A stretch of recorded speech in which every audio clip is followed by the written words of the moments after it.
Good evening from Moscow, ladies and gentlemen. Welcome to the first international webinar, World Energy, on the topic current condition and future prediction of petroleum world. Many of you have spare time and made a huge effort to join us today. On behalf of us all, we are deeply appreciative and offer you our most grateful welcome. My name is 𝗏𝗏𝗧𝗏𝗏, Master Student in Petroleum Engineering and Economics Management of Petroleum Industry, 𝗏𝗢𝗧𝗏 University.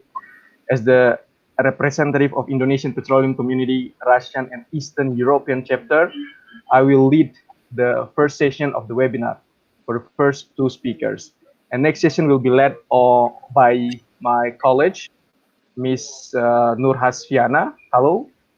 Hello. Master student in Energy Science in Kyoto University, as the representative of Commission on Energy of Overseas Indonesian Student Association Alliance. Today, we are pleased to welcome very special guest, distinguished speaker, the representative of different countries, companies, universities, organizations, and backgrounds. And today, they'll be sharing with us their expert opinion on the current condition and future prediction of the petroleum world from professional and academic perspective. Let me introduce our speaker one by one. First speaker is Mr. 𝗏𝗏𝗏𝗏, the member of Editorial Committee for Society of Petroleum Engineers, International Journal of Petroleum Technology, and Technical Advisor for Offshore Facilities for term 2018-2021, Saudi Aramco. The topic will be about current condition and future prediction in the Middle East and North Africa. Assalamualaikum warahmatullahi wabarakatuh. Masa el khair Sayyidin, 𝗏𝗏𝗏𝗏𝗏 fi dahran. Thank you. Waalaikumsalam. Iksan, masa khair. 𝗘𝗬𝗘𝗧𝗘, طيب inshallah. Alhamdulillah. Syukran. 𝗍𝗬𝗘𝗦 huna. Thank you for being here, Mr. Okay, the second speaker, Professor Anatoly Zalatukhin. He's the Vice President of World Petroleum Council 2008-2014, Professor at the Faculty of Development and Production of Oil and Gas Fields, 𝗏𝗏𝗏𝗏 State University of Oil and Gas. He will deliver topic about impact of oil price fluctuation on Russia. Добрый вечер, Professor Anatoly Борисович. Как вас дела в Москве? Very well. Apart from coronavirus, everything is fine. Рад услышал от вас. Спасибо, что с нами сегодня. Спасибо. And the third speaker, Mr. Aulia Kusuma, Board of Director of Society of Indonesian Energy Professional in Houston, Principal Project Advisor of BHP, in the BHP company. He will deliver a topic about current condition and future prediction of petroleum world in USA. Good morning, sir. How are you in Houston? Hello, everyone. I'm well, thank you. And I hope everyone's staying safe as well. Thank you. Thank you. I'm glad to hear from you, Mr. Thank you for being with us. And the fourth speaker, Professor 𝗏𝗏𝗏𝗏𝗏, 2015-2018 Head of Society of Indonesian Petroleum Engineers, 𝐗𝗢𝗎, Professor at Faculty of Drilling, Production and Management of Oil and Gas, Bandung Institute of Technology.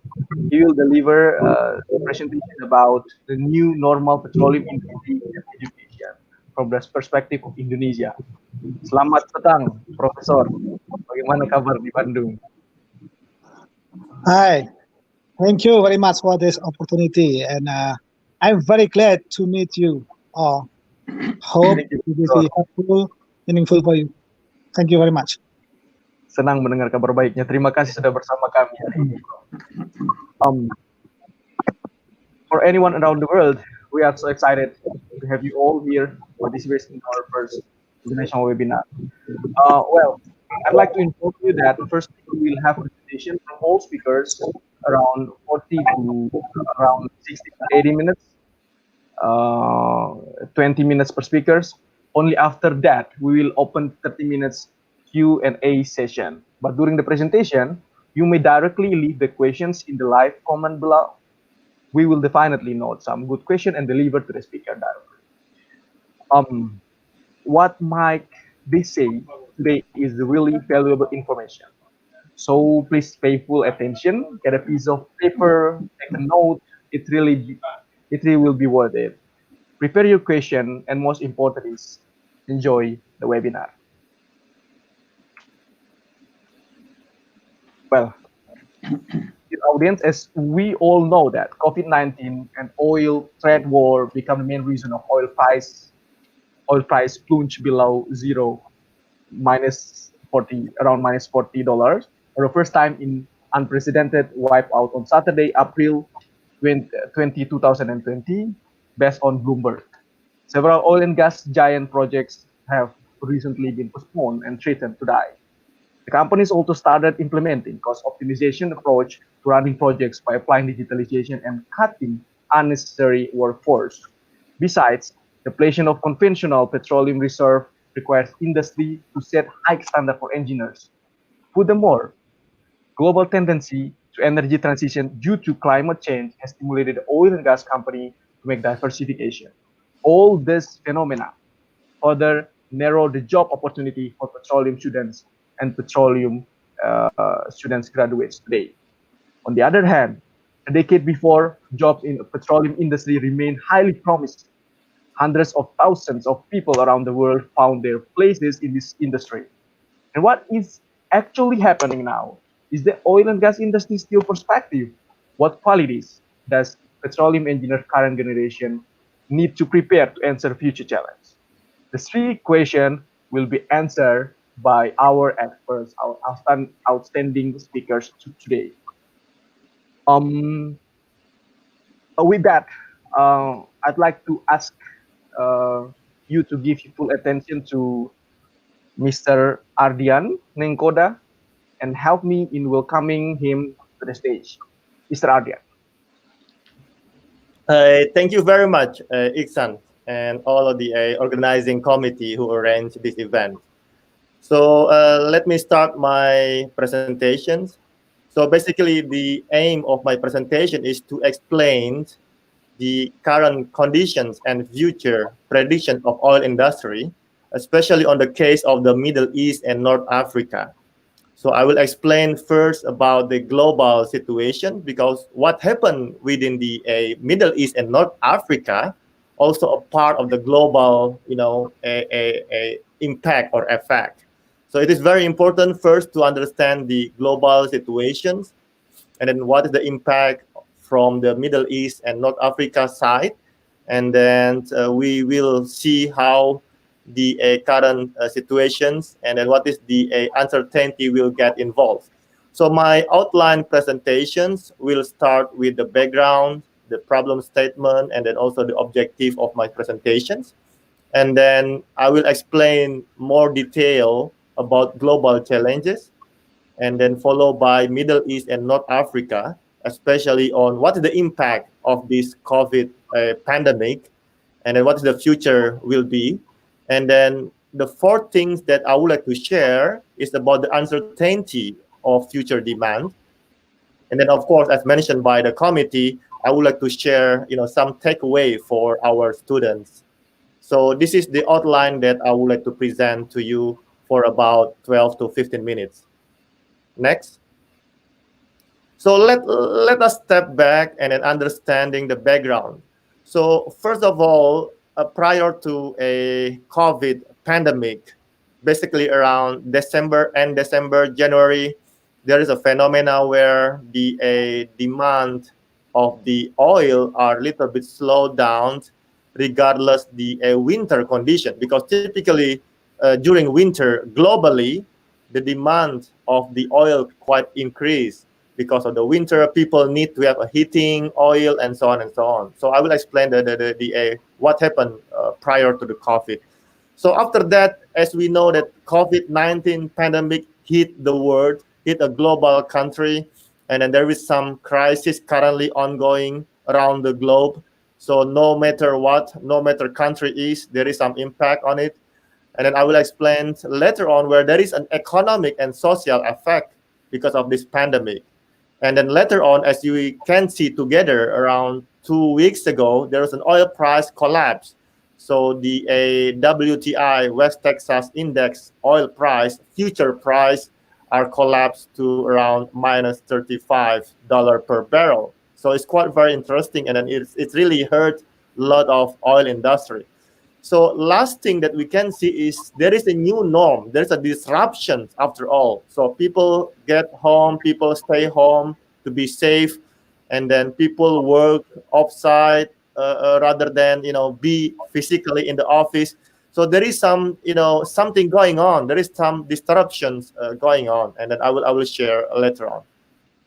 Next.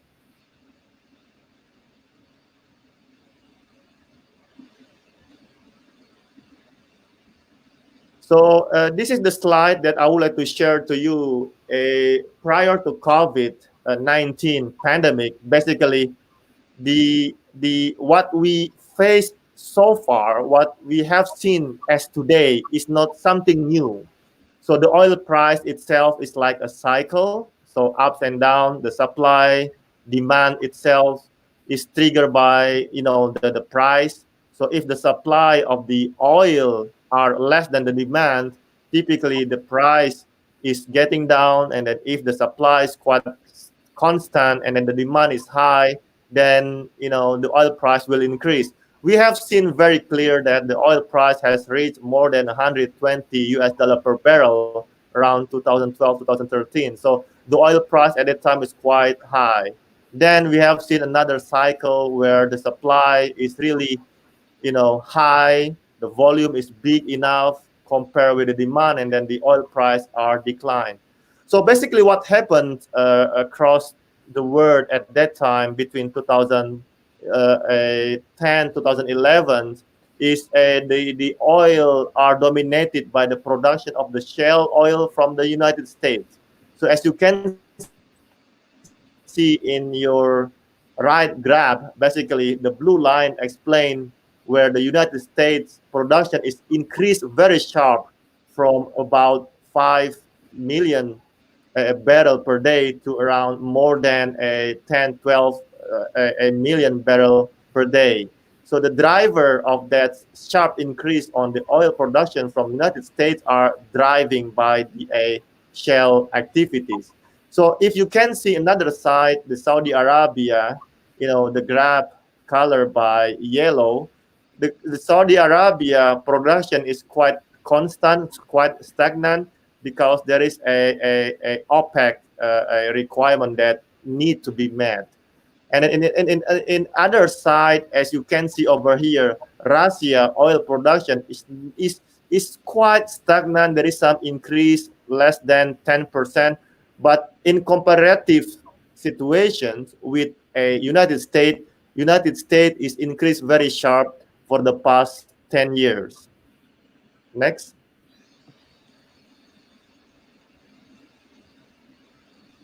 So if we took little bit a review on the OPEC crude oil reserve, basically OPEC has a lot of reserve in terms of the oil.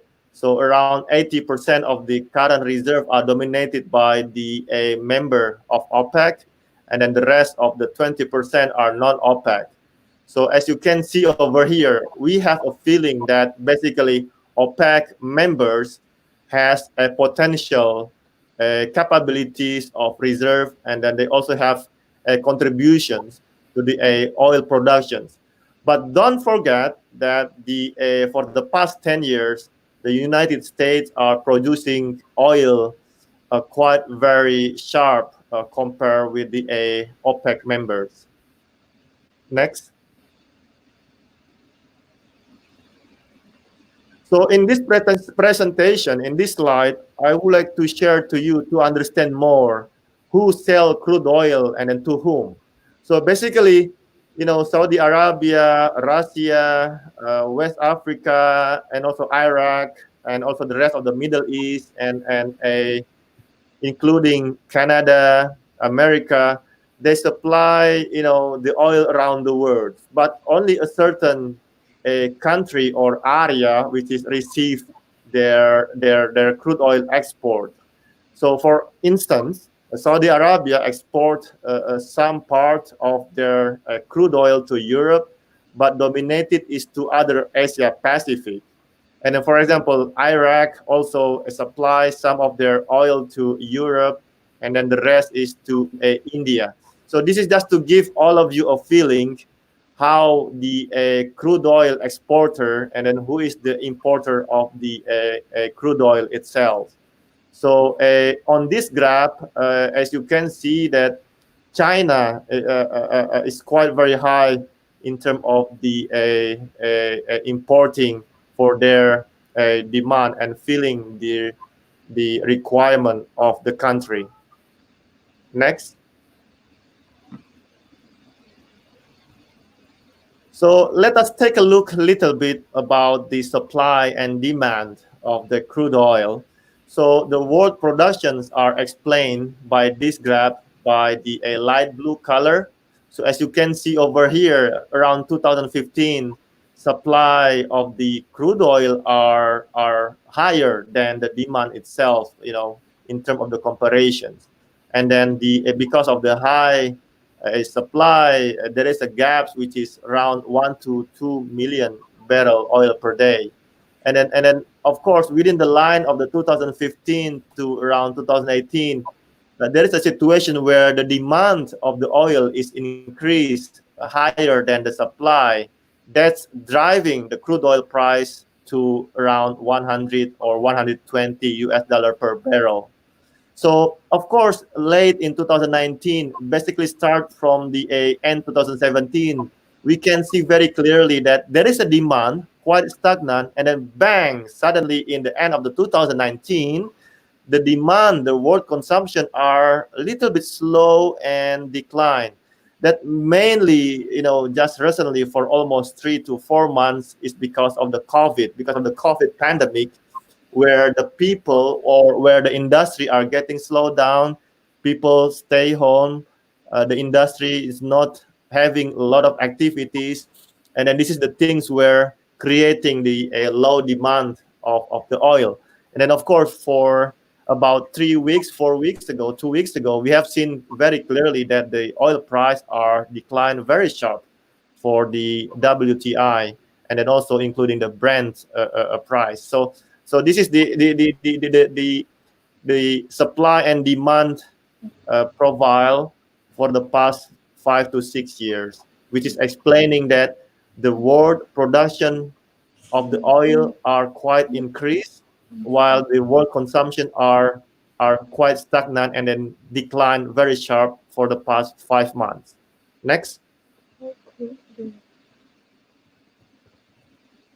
Yeah, this is the things where I would like to share with you that the world COVID is really a pandemic. Wherever we are, all countries have been affected very much from the COVID pandemic. And then nowadays that, the world effect, the death is almost close to more than 200,000 deaths around the world. Next. So this is the global challenge, basically. The reason is because now this time is quite very different, because typically the crude oil price are driving by the supply demand as a majority, but sometimes also a driving by the geopolitics. But nowadays, for the first time, we have seen that the health issue, the pandemic issue, can knock out the supply demand and then can drive the oil price become decline. So the Brent crude spot price for the past 4 months have been declined very sharp. And then as you can see over here, also the impact of this global challenge also goes to the stock market. So the stock market, which is explaining the economy globally around the world, like Dow Jones are declined sharply since February or earlier. And then the United States FTSE 100 also dropped. But the interesting part over here is Shanghai Composite Index. So the Shanghai stock market Of course, over here in the yellow graph color, as you can see, is quite, ups and down, but it's quite strong enough. So it's quite stagnant. So we can conclude that the Chinese economy is quite very strong, as we can see from this stock market profile. Next. So this is the slide where I would like to share with you that basically it's not only oil which is impacted by the pandemic of Corona, COVID-19, but in terms of the other industry like petrochemical, like the automotive industry also being hit by the pandemic of Corona. So the blue graph over here explain the ethane base from a U.S. Gulf, and then the orange graph explain the naphtha base from the Northwest Europe. So basically, the petrochemical industry been hit by this virus pandemic, and then as you know that the plastic industry or the petrochemical industry been driving by the lifestyle of the people, by the lifestyle of the community. So there is a lot of pressure because people are getting, tend to be stay at home, tend to be, lost their jobs, where the industry also, making some a slowdown on their activities. So the main message on this slide basically is even the other industry, is not only oil industry, also getting an effect, negative hit by the pandemic. Next. So this is the situation in the Middle East and North Africa. As you can see over here in the graph itself is explaining the real income from the oil price drop. So because of the oil price drop, then for the majority of the oil producer country in the Middle East and North Africa, they get some more or less income. And then for other country, which is typically they are importing rather than export, like Tunisia, Djibouti, Morocco, Lebanon, Jordan, they are at least enjoying some benefit because of the low oil price. So the COVID-19 and oil price is making some of the industry around Middle East and North Africa a little bit slowed down. And then of course the WHO, World Health Organization, rank this country typically has some relatively high of the health issue. And then it is likely that the oil price, is really hurt the oil exporter indirectly, also hurt the importers. But as you know that most of these Middle East and North Africa countries, they have some buffer, they have some saving where they can, maintain their budget overall. So the private sector development and bordering economic reformation is needed to balance the income itself. Next.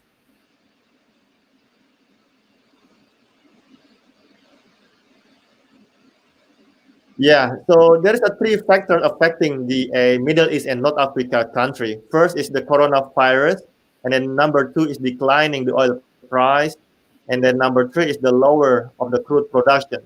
So the most impacting on the non-oil sectors are any sectors that related to tourism, trade, hospitality, logistics, retail. So it's quite very, very, very, impacted by the low oil price and pandemic, because the mobility of the people and industry is quite limited at that time, currently. So the forecast of the Middle East and North Africa is quite tight now. It's a string within this year, and then of course the maybe around 2% lower than the forecast of the GDP.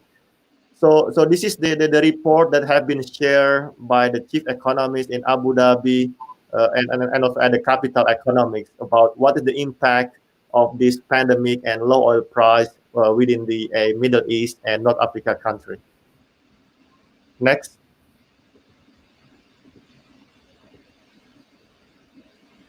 So currently, as we can see together, there's a lot of uncertainty about the future demand. The future demand is not only driving by the pandemic, but also depend on how a country like China and also India and also the rest of the importing country, how they are moving fast to their industry or economic activity. So people need to be free first, people need to be helped first to do some activities. So the other uncertainty that I can see over here basically is about a climate change, about the environmental issue. So in this regard, the oil price will be not more look like than $30 per barrel, or let's say around $40 per barrel. So this historical Brent price, and then mentioned by some analysts from the Citi, Bank of America, Morgan Stanley, and S&P. Some of the analysts, say that because of this slow recovery of the demand, the oil price look like will be stagnant in between $30 to $40 per barrel. Because of this uncertainty, the demand look like will very slow recover. So to have more a supply, the best idea so far, which is of course today is the 1st May, so the OPEC and then plus country already agreed to cut their oil productions around 9.7 million barrels per day to match the demand. Next. So yeah, this is my last presentation, my last slide basically. What is the takeaway after all? We are talking about the pandemic. We are talking about the low crude oil price. Is there any future for the petroleum engineering, for example? So basically, there is a takeaway that we can learn from this pandemic. First, there is an area where it's getting high impact, negative impact because of this pandemic. For example, the tourism, because people cannot travel, the tourism are declined. The aviation, the maritime industry may be also quite hurt because of this crude oil, and also pandemic. And then automotive also, so some of the automotive industry are declined around the world, around almost 30% in their sales. And then of course the manufacturing and also the financial banking. And then what is the potential winner? What is the future look like? Oil and gas industry are in between, a potential loser and potential winners. That because of people right now still depend on the oil price, still depend on the hydrocarbon. The transportation still depend on the hydrocarbon. The industry, the petrochemical and so on still depend on the hydrocarbon. So the potential of the oil and gas still there, even though currently still under pressure. So the other a promising aspect is agriculture, e-commerce, ICT, and also health industry, medical supply, and also the food processing, because the food demand is quite very high during this pandemic. So this is my presentations about the predictions and also the trend of the oil industry in the near future. Thank you. Thank you, Mr. Ardian, for the insightful presentations. Now we give the floor to Ms. Professor Anatoly Zalatuhin. Professor, time and place, please. Thank you. Thank you. So good afternoon, everybody. First of all, I congratulate with this interesting day. Today is the International Labor Day, 1st of May. And in Russia, it is a holiday day, actually. But we are working. We are working because why it is important? It is a day for collaboration, international collaboration. What we are doing now, we are doing that exactly now in the day of labor, in the day of vacations, in fact. Very good. So I start, oh, Abdul Malik, yes, okay. I start with my presentation, yes. And I entitle it exactly as you to do it, impact of the oil price fluctuations in Russia. Next, please. So this is agenda: uncertainty in petroleum market, and then future challenges and opportunities for petroleum industry in the world and in Russia in particular. And number 3 will be oil and gas industry perspectives and advices to petroleum engineering students. Then a little bit about international collaboration, and then concluding remarks on perspectives of global petroleum industry. Our estimates, if you want. The next one, please. So I will read this text. You see, the oil and gas crisis caused by the pandemic is another good opportunity. Well, good is not a good word here. It's a strong opportunity to carefully evaluate the place and role of hydrocarbon resources in the development of global energy and the economy as a whole. Unfortunately, in recent years, the industry has been subjected to very serious and unreasonable attacks, as a result of which its potential is weakened, and the picture, public picture, is also worsened. There is an interesting pattern. Any statement forms at least 3 different opinions that divide society into relevant groups. One vote in support of this thesis, opinion or idea, another one voting against, and the third one is the basis of the abstention camp. This pattern always appears without exception, but the size of the groups formed in this case depend on the importance of the topics or its scope. Next one, please. So global warming, who is to blame? We are always looking for people who could be blamed for that, people or society or group of people and so on. Let me see that previously the problem of climate change did not cause much public attention, much resonance, public resonance, since it was not associated with human activities. However, over the past decades, the situation has dramatically changed. The next one, please. Today, the overwhelming majority of world-leading politicians share the view of human influence on climate change. In turn, proponents of the theory of natural cycling climate are quite reserved about the idea of anthropogenic impact on it. In their opinion, the issue has not been sufficiently studied in order to draw a conclusion about the human influence on the climate. Thus, the views of these groups are opposite, and both of them are fighting for influence of a significantly larger third group, which should serve as a carrier of public opinion. Today, almost all the humanity is explicitly or implicitly involved in the discussion of this problem. But what is the cause of the climate change? Let's look closer to this. On the next slide, please.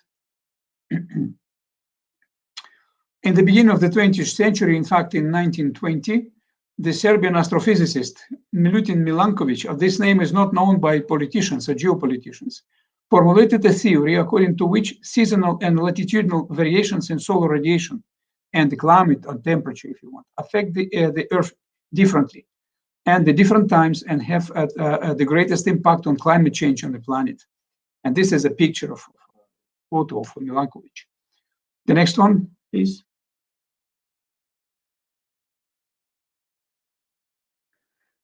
So the climate change, or more precisely ambient Earth temperature, depends on the following 3 parameters. Parameter A, and this is a picture on the left-hand side, eccentricity of the Earth orbit around the Sun.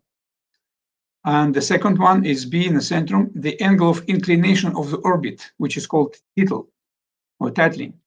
And C, precession of the motion of the Earth's axis of rotation or wobbling.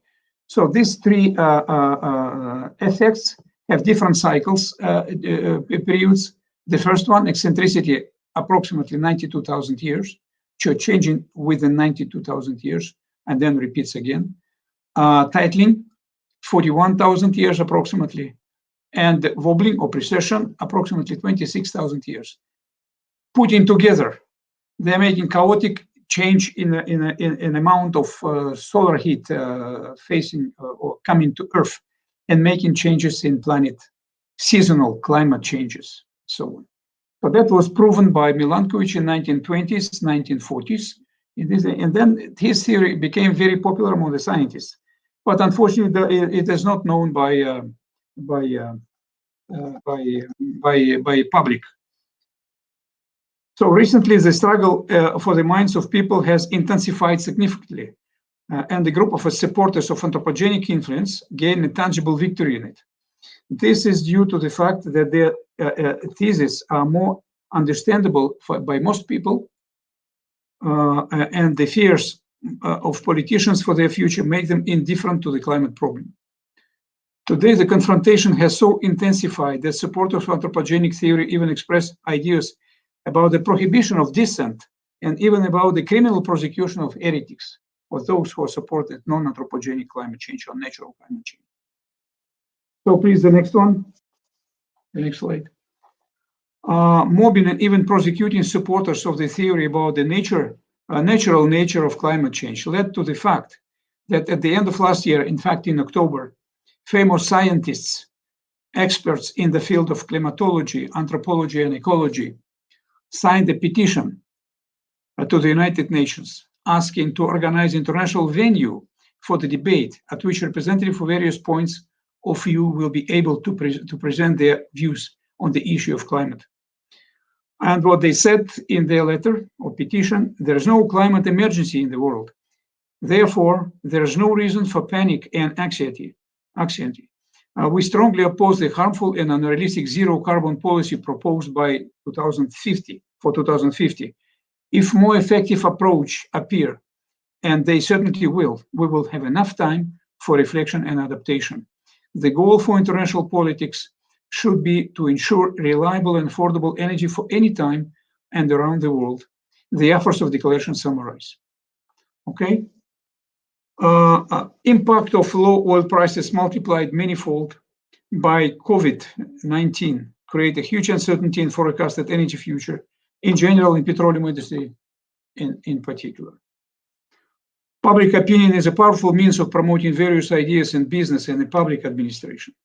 Thus, the public opinion that has formed today is based in the fact that the oil and gas and coal industries are the main sources of pollution or main harm bringing to the earth, which lead to environmental degradation, adversely affect of the climate on the climate, and pose a real threat to the people's lives. So these pages of the press are actively discussing forecasts that soon the dirty and red technologies will be replaced by green and clean ones. But nobody said where these clean ones and green technology will be taken and how enough resources of the clean or green energy is available for people.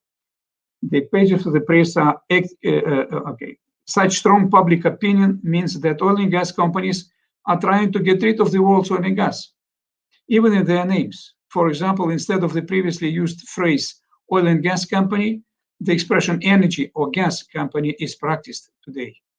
The Norwegian Statoil, which means state oil or governmental oil, even changed its name to the hard to understand Equinor. But despite such favorable prospects for the development of the oil and gas industry, public opinion puts pressure on both companies and ordinary people. Rumors spread that oil and gas companies will soon begin to cut hydrocarbon production. Public opinion is working. And a good example is a noticeable decrease in the interest of applicants from Western universities to oil and gas specialists. So decline of candidates is obviously observed now. So if we are lack of candidates to study petroleum industry, so what can happen? It is not difficult to imagine the following picture. In 5-10 years, many departments for training specialists of the oil and gas industry will be reprofiled or even closed. And there will be no one to teach. And in 10-15 years, will be no one who can teach. All of them will die or retire, whatever comes first. Such forecasts can lead to panic in society. So now, the next one, please.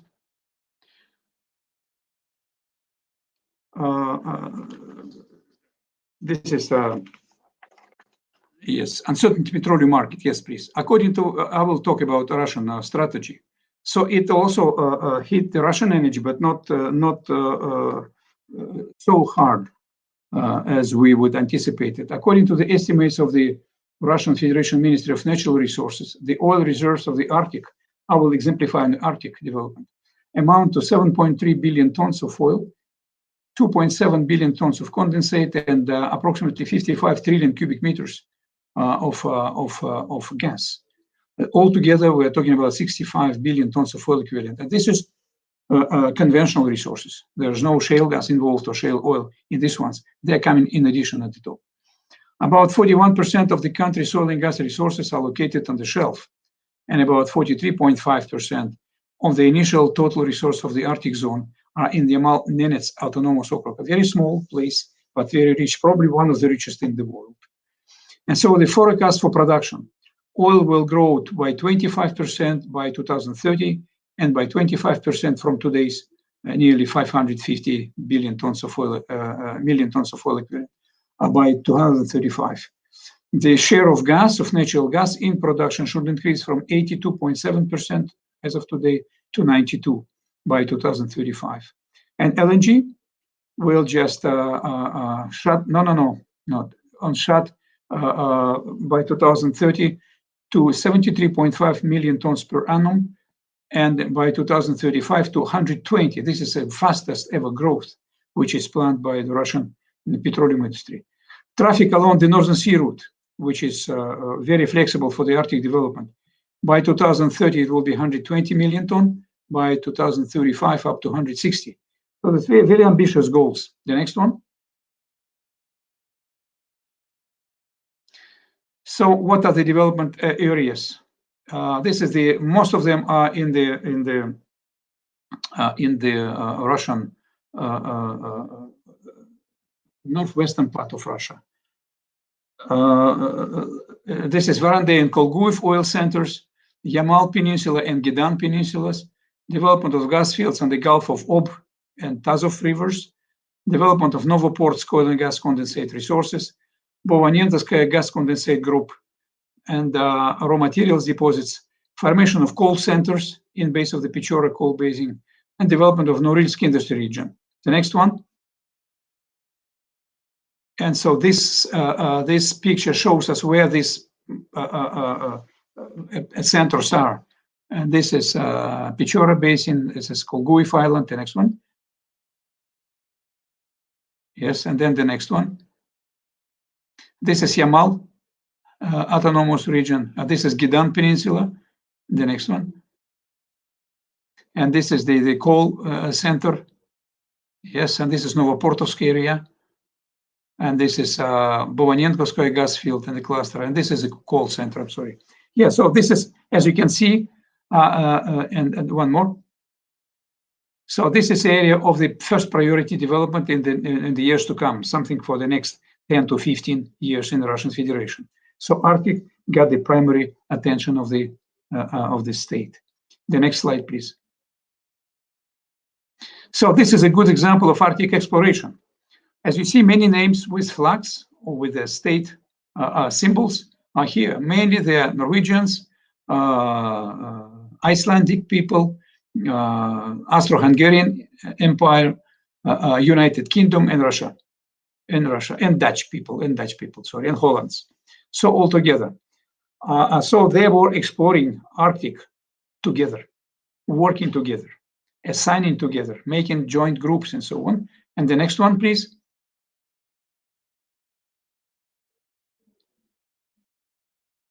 The next one, please. Okay.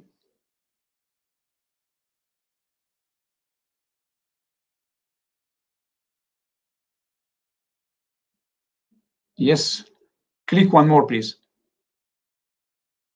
Many of them became famous, not only as Arctic explorers, but as advocates for international cooperation for scientific polar exploration. That is very important message for everyone. It's not only for Russians, but for the others. So challenges associated with extraction of hydrocarbon resources in the Arctic. So for example, in United States, the North Slope of Alaska, this is huge resources, but of recoverable oil, but still there's a lack of financial support from the business. In Russia, Gazprom, Rosneft, Novatek, and Lukoil are main companies which are engaged in searches and exploration. In Norway, Equinor, as well as Aker, British Petroleum, and ConocoPhillips. At the same time, one and the other face particular problems in obtaining the maximum return on Arctic oil and gas resources. For example, Gazprom and Rosneft, even with tax breaks, find it difficult to work, okay, in the Arctic due to United States sanctions. And Russian companies are increasingly focusing on developing their own solutions for replacing sanctioned equipment and on developing their own production technologies. The next one, please. So this is an energy vision for for Europe. As you can see, diplomacy and diversification. This is another challenge, how to keep it in balance. On one hand, Europe would like to be supplied by enough resources. It's a huge territory and a huge union, about 500 million people altogether, with very developed industry and so on. They get secured supplement of resources. On the other side, they would like to stay independent on different, say, not friendly union and associations.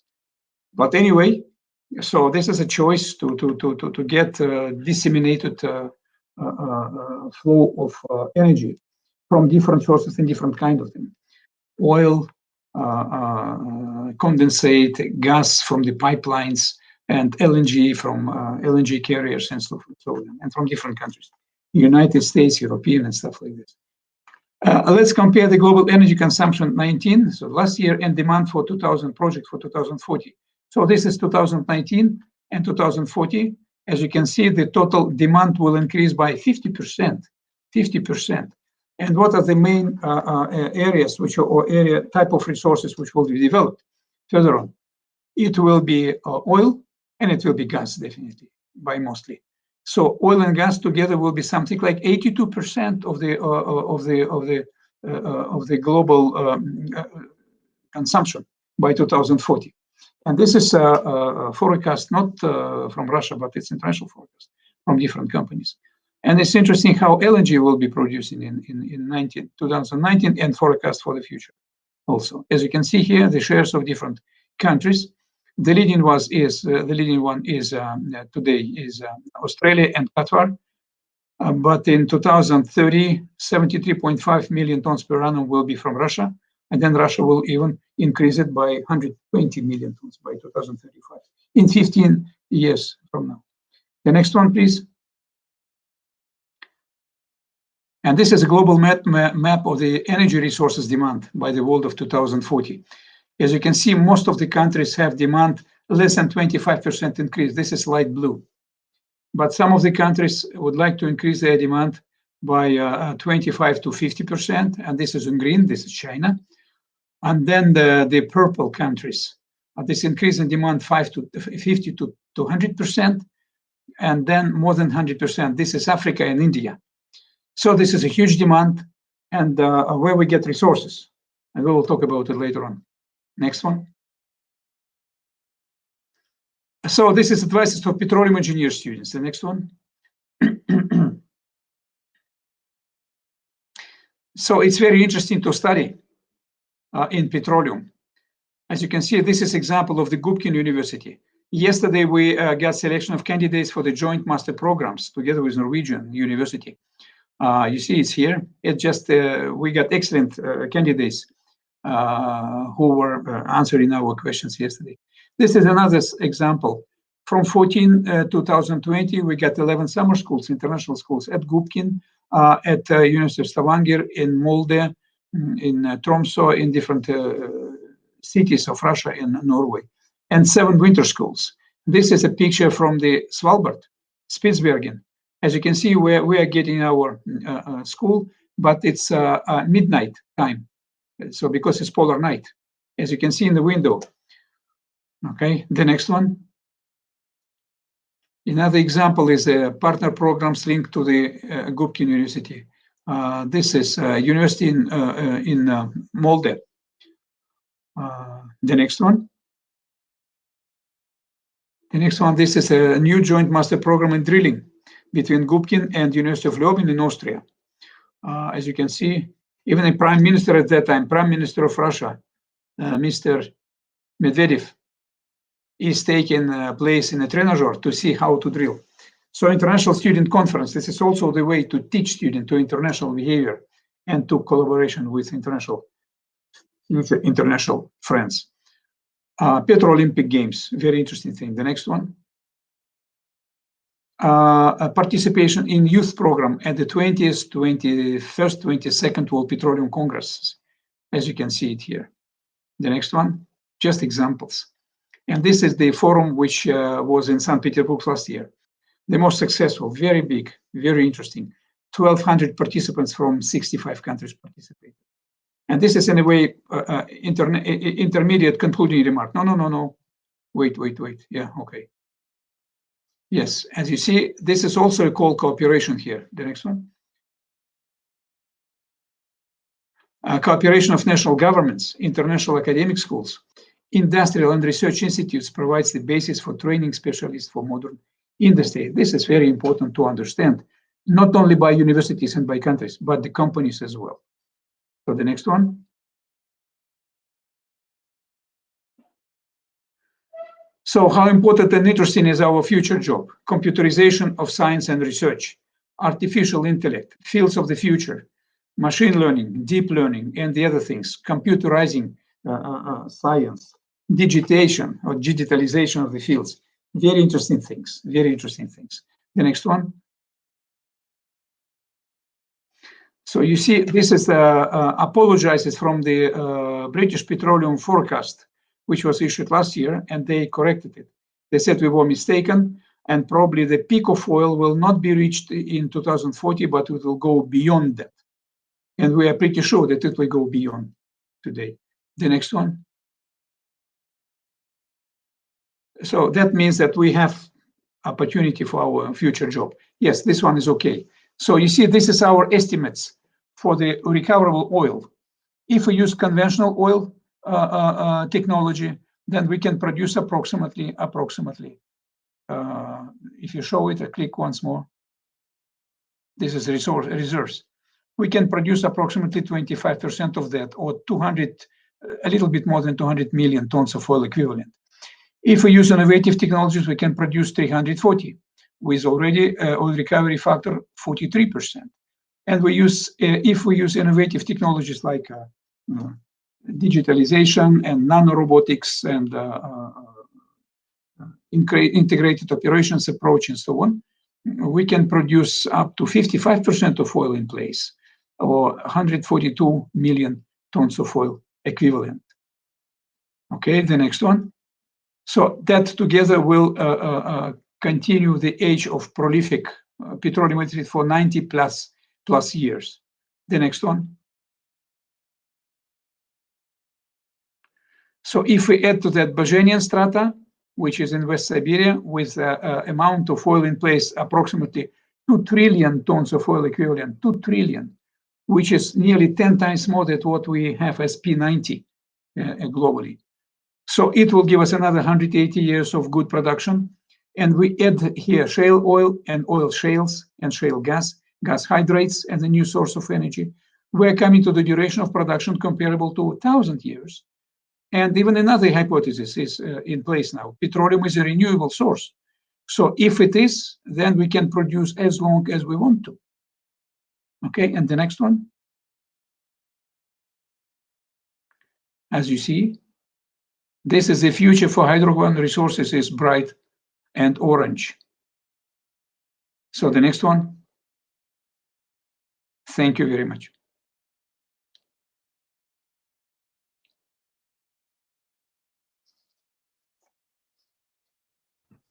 Yeah, thank you, Professor, for the insightful presentations. Now we have two questions, related question to Mr. Ardian and Professor Anatoly. The questions are: considering COVID-19, climate change requirement, increasing digitalization, and uncertain demand of key consuming country, like you said but before, what are the strategies of university and industry in Russia and Saudi Arabia in facing this phenomena by remain keeping the job opportunity to petroleum engineers graduates? And the second question, talking about inseparable sector of the world energy, which is political sector, how this phenomena affect political tense oil war between both countries. Maybe we can start with with Mr. Ardian. Your time and place, Mr. Okay, thank you so much, Professor Anatoly. I really enjoy your presentation. Well done. Thank you so much, Iksan, for the question. So first question, basically asking about, what happened, what's changed after this COVID-19 pandemic. So yeah, there is a lot of change for the past 4 months. Basically, the way the industry or the way the academia, in teaching or within the environment itself. So first of all, we are learning. We can see very clearly where the online things, the automations, the remote, the technology, which can be controlled like a smart field, the machine learning, the IR 4.0 is dragged down as early as feasible. So the other thing which is very clear that the industry are adapt. There is some transformations all the way. We can see very clearly right now where the diligence on the capex, diligence on the investment are become very mature. So I think within the industry and academia itself, within the Middle East or Saudi Arabia, I can see very clearly that the culture are more to online, the culture is more to the automation, the culture is more to the remote, working strategy.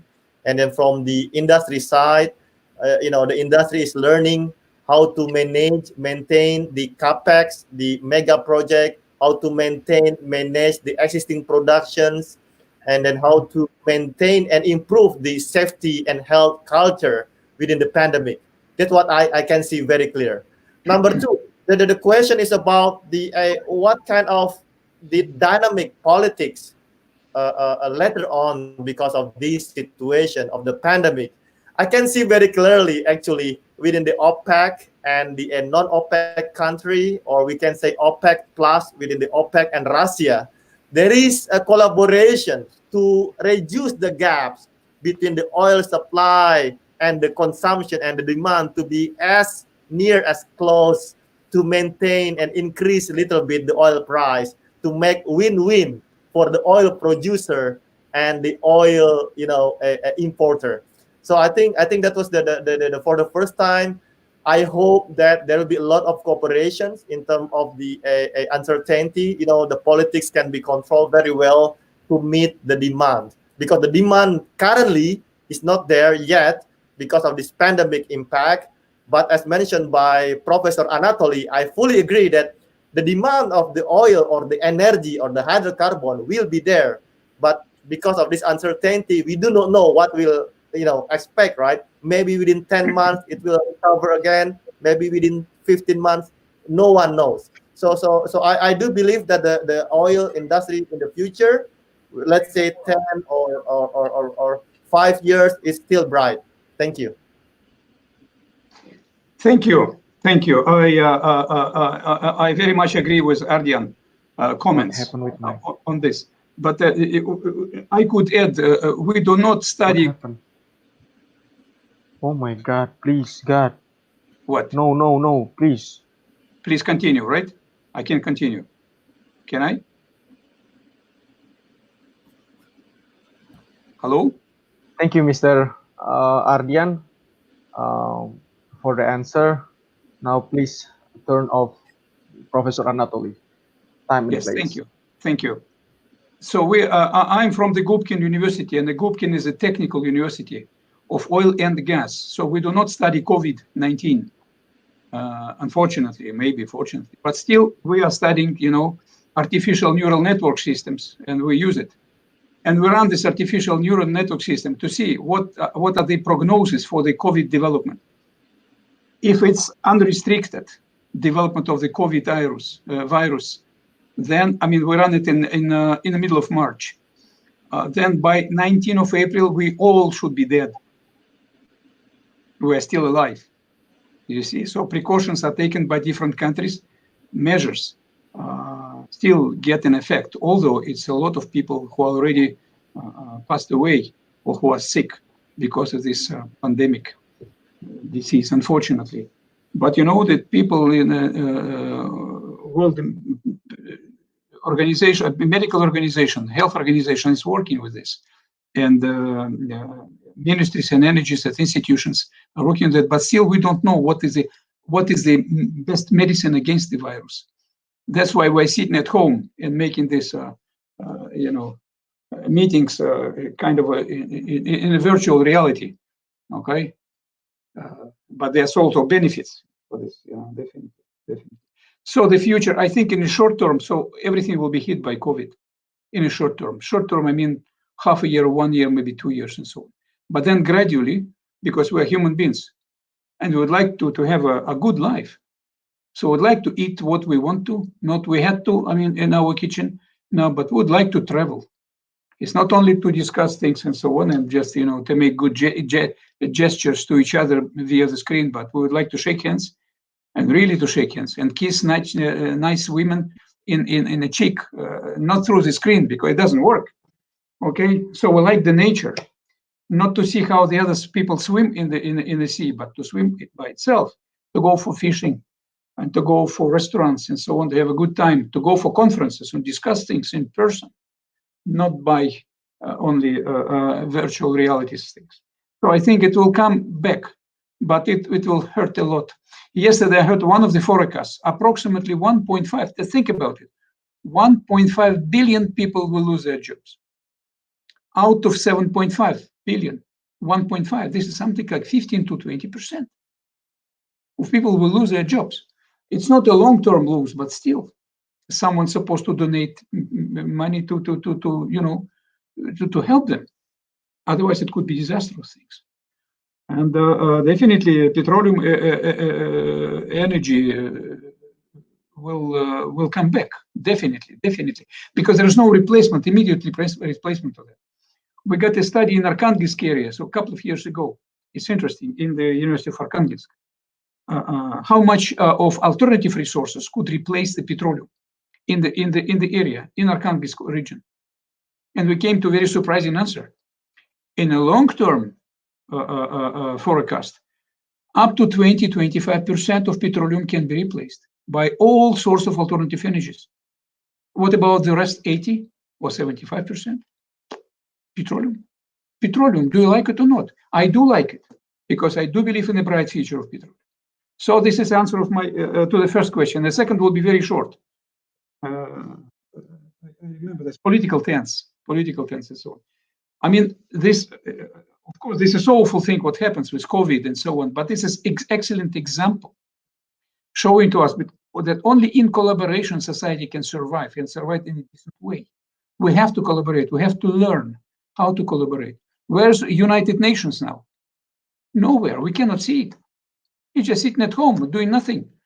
This petition, which was sent by 500 scientists, famous scientists, to get a podium for debates between different supporters of this anthropogenic theory of climate change or non-anthropogenic and so on.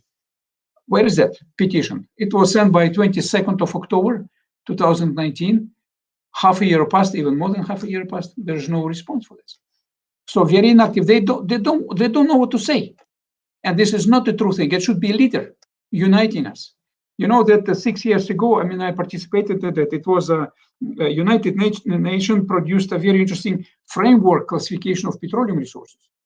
Framework classification, which was adopted by all the countries.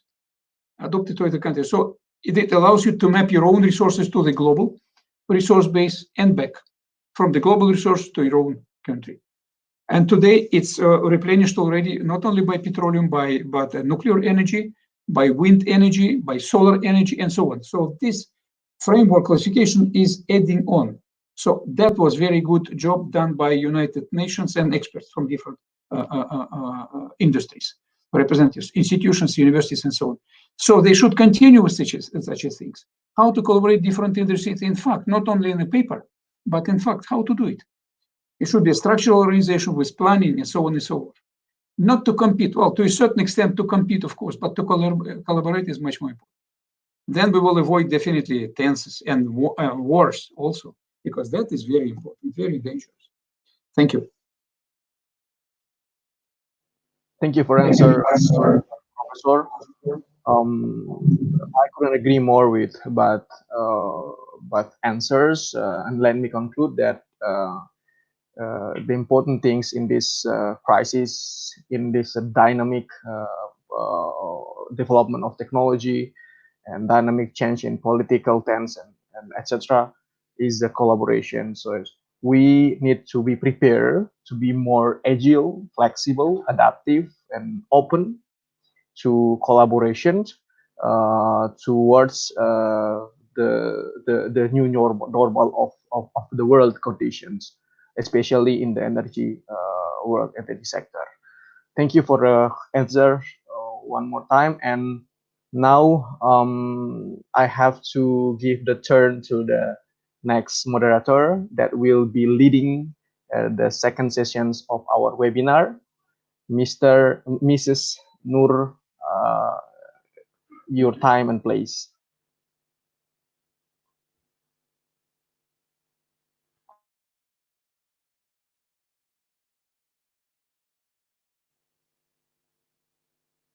I'm sorry, maybe you need to on the mute. Okay, I'm sorry. Thank you, Iksan, for allowing me to be a moderator for this section. So our next speaker is Mr. 𝗏𝗧𝗏𝗧𝗏. He is a board director of Society of Indonesian Energy Professional. And okay, all right, Mr. 𝗏𝗧𝗏𝗏, time is yours.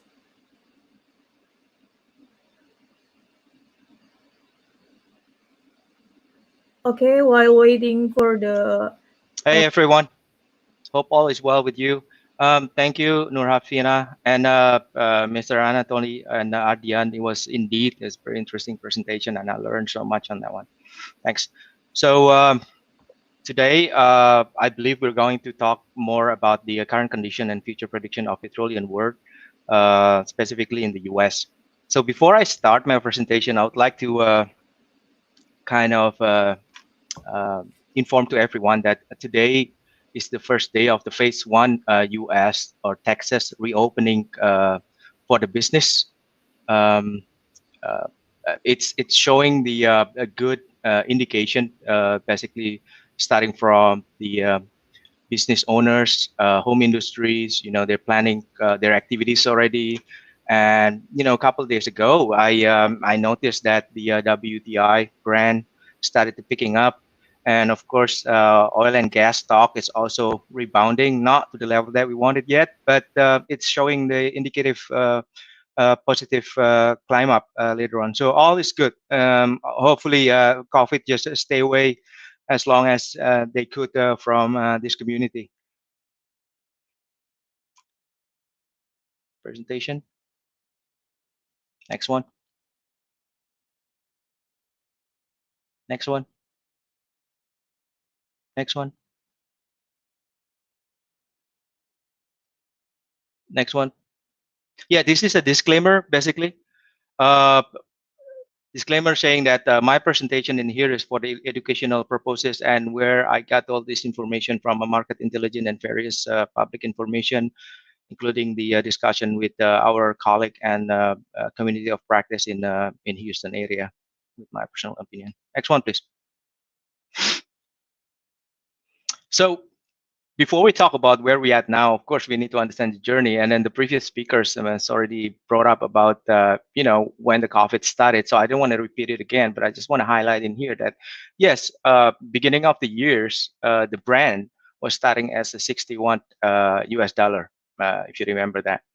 Not long after that, the Corona outbreak China, which is basically is one of the largest consumer of the energy.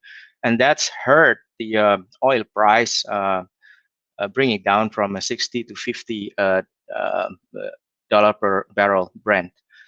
OPEC was trying to facilitate that by having the summit in Vienna on the 5th of March, but apparently the agreement didn't reach.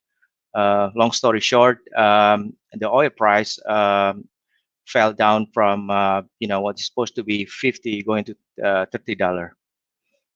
Few days after that, the World Health Organization also announced that COVID as the world pandemic, following by the US declaring the national emergency, which basically is lockdown situation. If you remember, that's happened around 6 or 7 weeks ago from now. So yeah. The oil price picking up a little bit when the OPEC reached the agreement on the cutting production in May and June. But then, the market responded differently when they see that it's already oversupplied and not enough demand at that time. So it's dropped again from the previous pickup on the Brent. So the interesting part that the previous speaker mentioned previously was while the WTI reached the minus $37 per barrel back in 21st of May. So there were two factors that impact on that one. The first factor is, of course, supply and demand, and then the storage capacity. The second factor is more into what I call it is intangible, which is the future, which is what we call it is contango. Contango means like the future price of the contract is cheaper than the spot price at that moment. So what happened? The seller was trying to sell their product from the wellhead or from the storage, but there is no buyer. There's no buyer who would like to buy. Why? Because there are two things. Like there's no demand. People are not moving. Right? So instead of selling their product, the seller need to ask someone paying them to bring their product, get it out from the producer, and that's the reason why we see the minus 37 over there. So in a nutshell, that's probably what I can explain. So there's some saying about like if you cannot sell oil, I know it's not easy as what we say. You cannot store it, and then you shouldn't produce it. Next slide, please. This happened in 2016. Ironically, I did the same presentation in my community on how long the oil will recover after it fell into the $25 per barrel back in 2016. And then all the answer is underneath, but I did my own research. Next, please.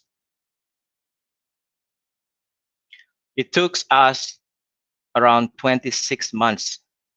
It's more than 2 years to get recovered. But of course, that was different situation, not like now. Next slide, please. So previous presenter already explained it about the supply. I don't want to repeat it again on the top graphic. Sorry. Yeah, can you go back into that slide? Yeah. So I just want to talk about the previous slide. That was the right one. Next one. Yeah. So thank you. So I just want to talk with the second graphic over here. So I created an analog on what happened in 2008 compared to what we are now. So in 2008, as you can see, that's what we call this global financial crisis globally. But in the US, what we call this is Great Recession, which is taking so long up to 2009 to recover at that time, if you remember. The oil demand is actually low, reach almost minus 5% than the previous years. That was 2008. And where we at now? We're here. So the oil demand is lower, almost reaching the minus 25%. So that's what we are now. Next slide, please. Okay, many questions asking me about like how's this impact with the project capital in the US globally. So I did my own research basically, and every day basically in the US, US is mostly is capitalized. So most of the corporation in here is very adapt and quick react with all the price fluctuation in the world. So as you can see on the left side, there are major players in oil and gas industry in the U.S. They started slashing their costs, slashing their capex for calendar year 2020.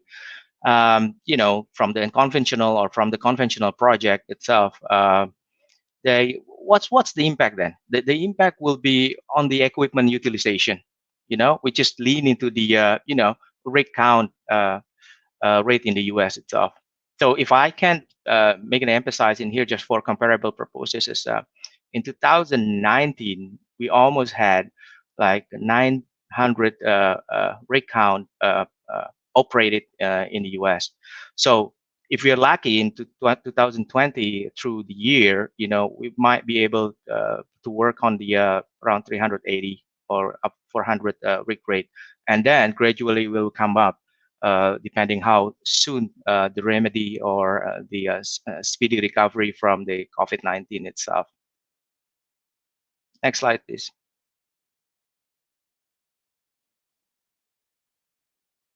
Okay, how does this impact with taxes? Just bear in mind, taxes is the major contributor of the crude oil for the US.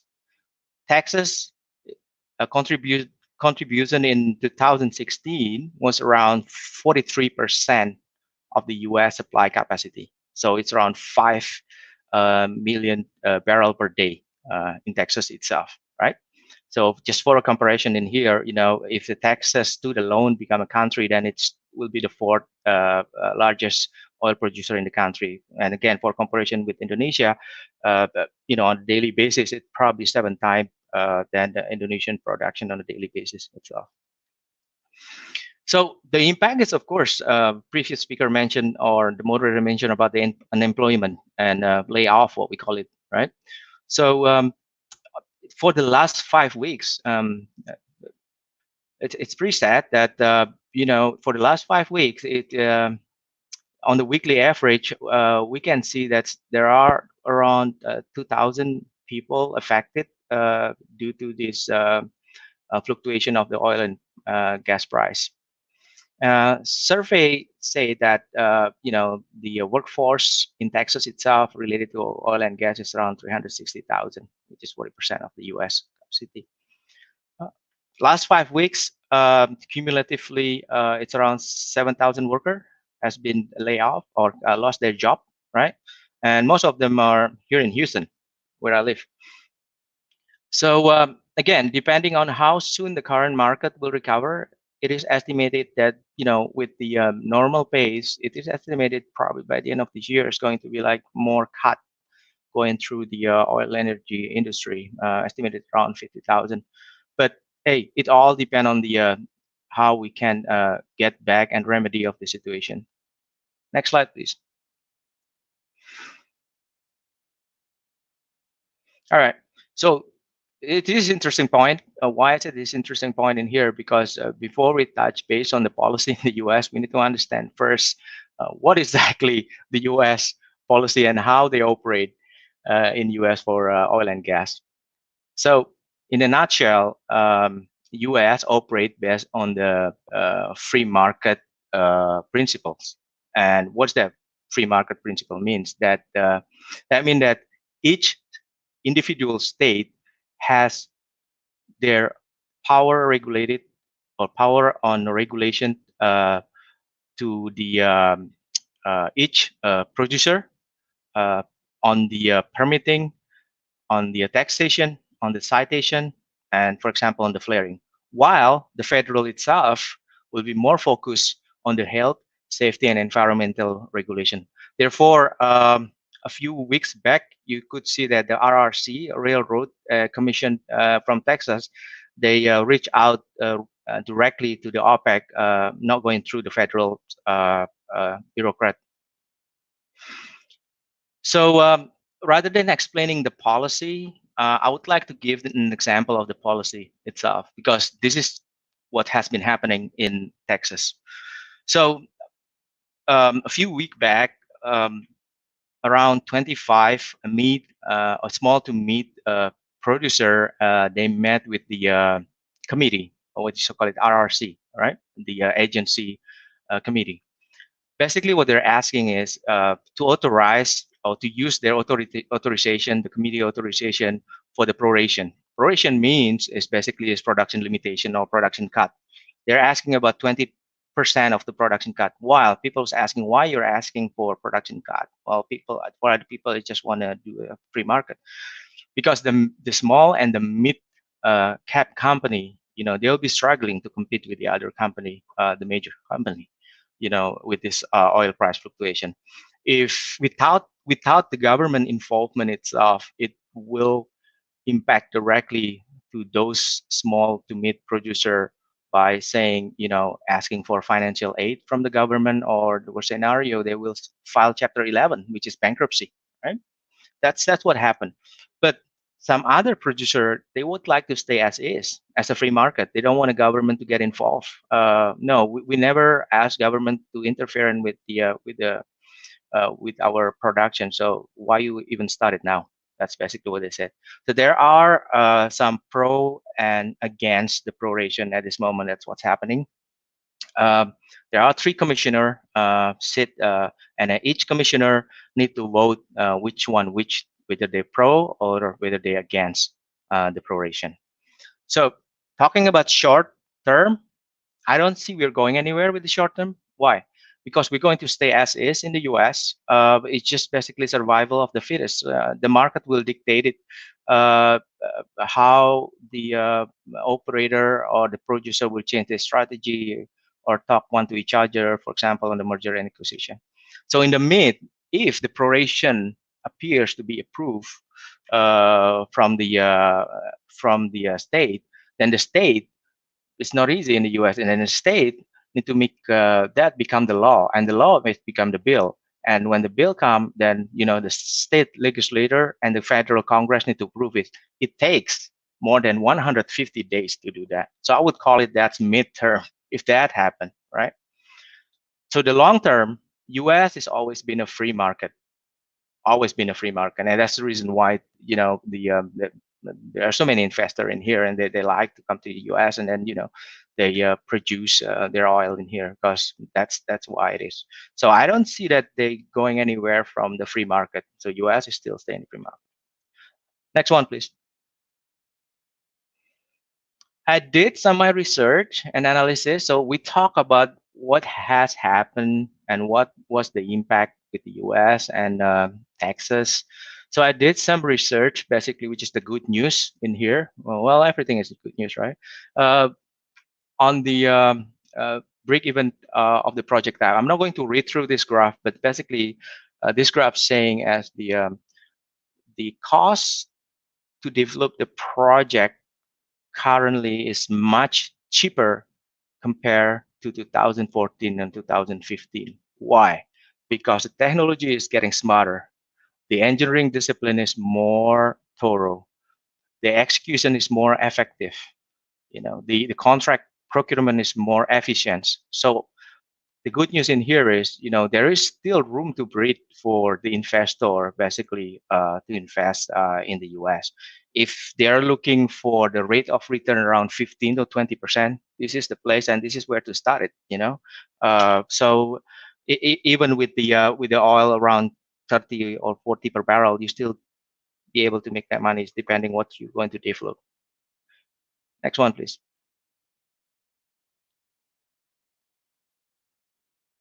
Well, again, look, it's very obvious. The next opportunity for the businesses or the investor, it will be obvious that there will be a small and medium company that's struggling from a financial perspective, and this is a good time. My friend said, when the going get tough, then the tough go shopping. So open your shopping list if you have a massive credit card amount, and then use this opportunity basically is to look around, to shop around, and then make a better deal. So I'm inviting, for example, or the investor from other country like Indonesia, if they want to know about this a little bit, we can talk it offline. But this is another opportunity that we can create it in the US.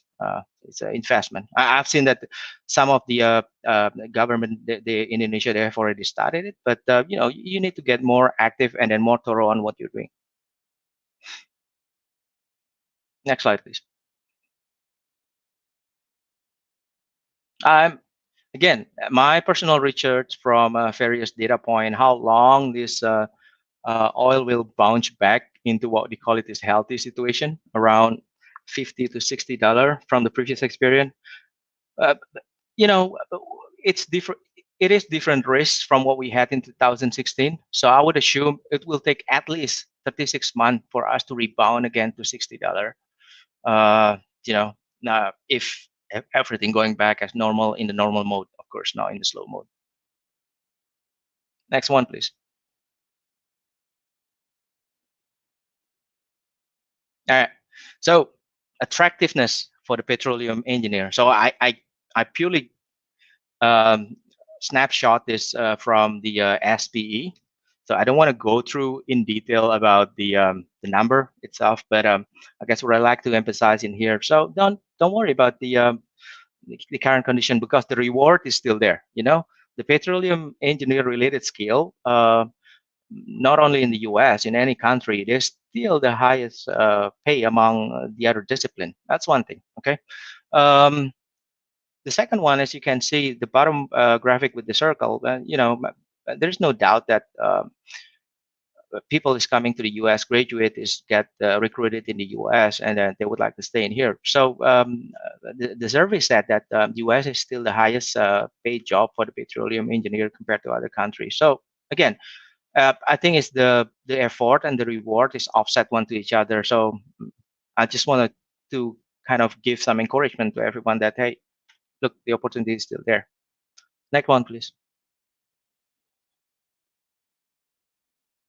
All right, petroleum engineer in the US. So many questions about this, like, so how is this going forward with the petroleum engineering related skill?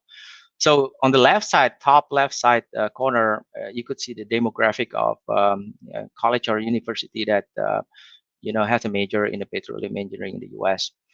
On the right side is the graphic as to when and as to how many the enrollment happened on the specific years. So I kind of not surprised when I look at it that the enrollment was also based on how the oil price was going at that time. So we pick it up, the first one in 2015, for example. There was the highest enrollment that I would ever seen. So the enrollment in the US was around 12,000 for a petroleum engineer itself. That's because of the oil price at the moment was in the peak, right? So now the question, if you do the math, if you enroll in 2015, then you should graduate in 2019 or 2020. If you've seen the backlog or challenging on getting a specific role or job that you want, I think the answer is pretty obvious. You're competing with your friend, with 10,000 of your friends among the country. So again, when you choose the petroleum petroleum engineering background, you also need to understand about the enrollment specific graphic as to when. So for now, for example, it's pretty low because the oil and gas is like in the low point. So I would say when you apply now and when you graduate later, I guess the competition is not as big as when they did or when they enrolled in 2015. Have another question from everyone. If you go back, I'm sorry, to the slide about the. Anyway, never mind. So it was about the what's the advice and opportunity that we could give for the petroleum engineering around the world. So basically, it's, keep update with your skill set, hard skill, soft skill, and then be flexible and adaptable with this industry, because this is how the oil and gas industry being operate ups and down. I know this is an unprecedented situation, but I believe this is not going to be the last one. It's going to be another fluctuation. So be adaptable. And if you're trying to find a good organization, find out first what their background, what they need. So for example, if one of the organization need you to have a skill set in the data analytical, then master it in the data analytical. If one organization wants you to be good in the seismic modeling, then learn seismic modeling. Give what they want, and then that will secure your place and compete to each other. I think that's from me. Thank you. Okay, thank you so much for a great presentation, Mr. 𝐴𝐕. For the next speaker, we had Prof. Tutu Kak Energi. in Indonesia. So he is a head of Society of Indonesian Petroleum Engineers, and he is also a professor at the Bandung Institute of Technology. So Prof. Tutuka will deliver a presentation about the new normal petroleum industry and education. So all right, Prof. Tutuka, time is yours. I'm Thank you. Short. Okay, thank you very much. Okay, can I start? Could you show me the first slide? That's a title, and I end up with that conclusion with the title. Okay, next. Okay. First of all, let me show you the current condition in Indonesia. The left-hand figure is the data driven of COVID-19 in Indonesia. So we believe that nowadays is in the peak of this COVID-19. But according to the theory, perhaps Indonesia will suffer a longer COVID-19 impact. So I suspect maybe several months from now, even though the peak is right now. And on the other hand, the two biggest producers fields in Indonesia, that are Minas and Duri, suffers from sharp declining of oil production. It's about 45% for Minas and 37% for Duri. Both combined, the two big fields, maybe around 40 to 50% of national oil production. So that's important fields. Minas and Duri is very old fields. Next.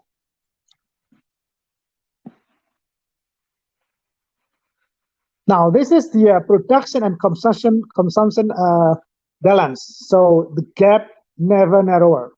So the production continues declining and the consumption continues increasing. So that's a big problem of our national. All right, next. So let me tell you a little bit about the history of Indonesia oil production and gas. So yes, we have about 1.5, maybe 1.6 million barrel oil per day during 1970s era until maybe 1998. But then the oil productions declined to 12% and continues declining until now. See the gas. The gas is still, it's much better shapes until now. So Indonesia right now is in the era of gas dominated. However, more than half of that production, it's for export. So that means the government cannot do much for that because there are a lot of long-term commitments. Okay, next.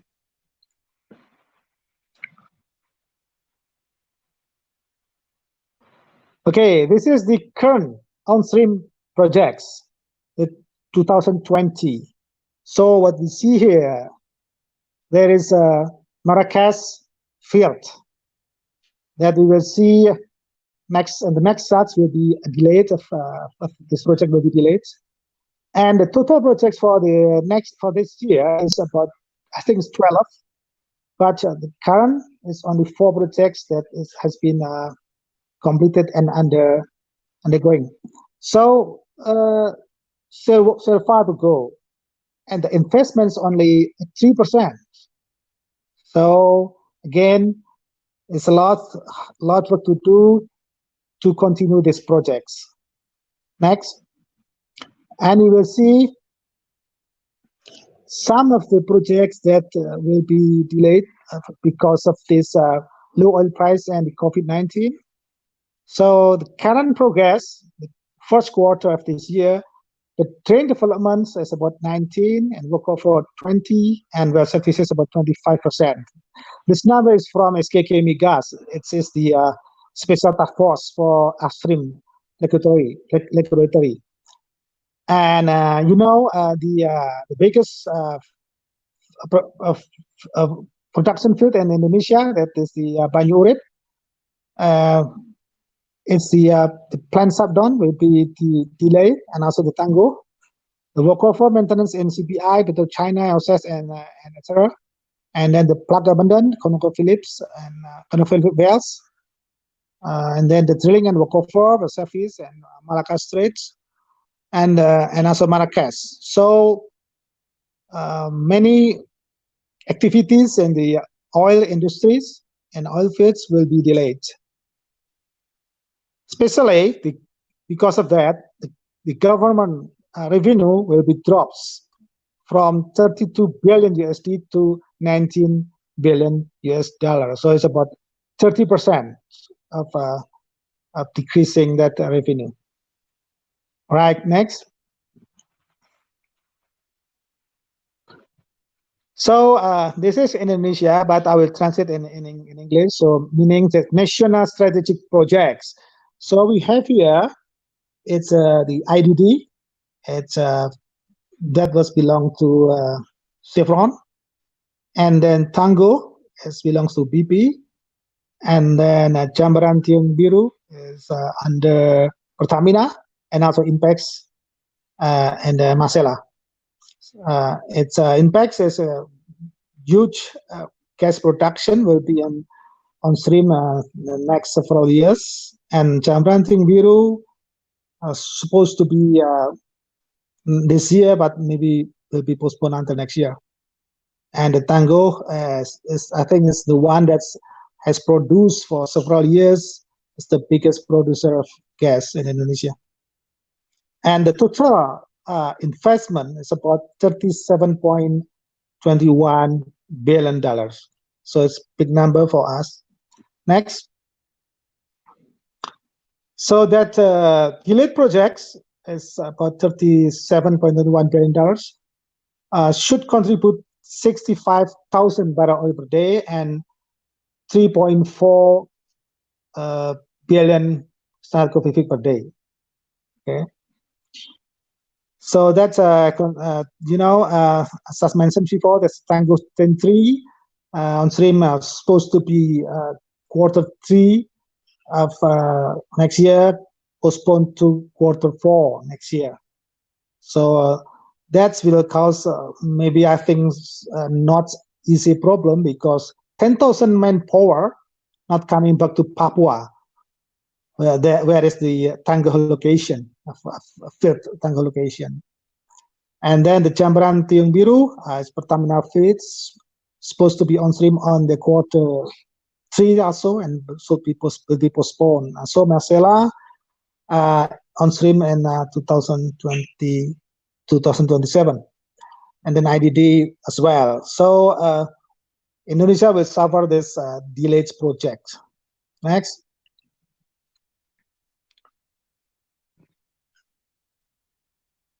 Next. Okay. So to summarize that, the upstream business perhaps will suffer about 40% lower than the before. So the companies should reduce the capital expenditures, and then should tighten the budget, make efficient for the projects, and postpone exploration drilling, meaning no investment. What about downstream? The downstream should do reducing the operational capacity. And then we heard that the Balikpapan refinery will be stopped. It's planned to be stopped. And then the fuel domestic selling drops drastically. It's about 34%.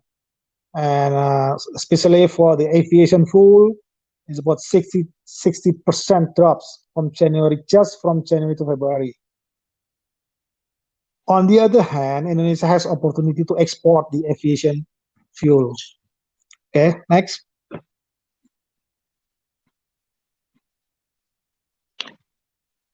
Okay, so in detail about the impact of the COVID-19.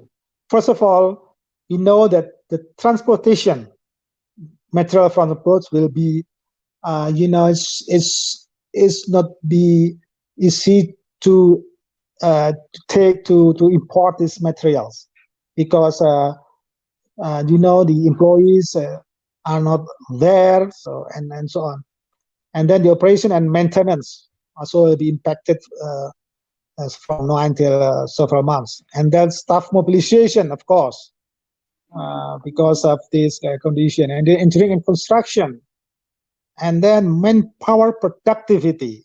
So because of what? Because of teamwork communication, and then passing the words, and then limited personnel in the fields. So, and then also permits to activities and manufacturing. So those are kind of things that currently and the next maybe several months is impacted by the COVID-19. Okay, next.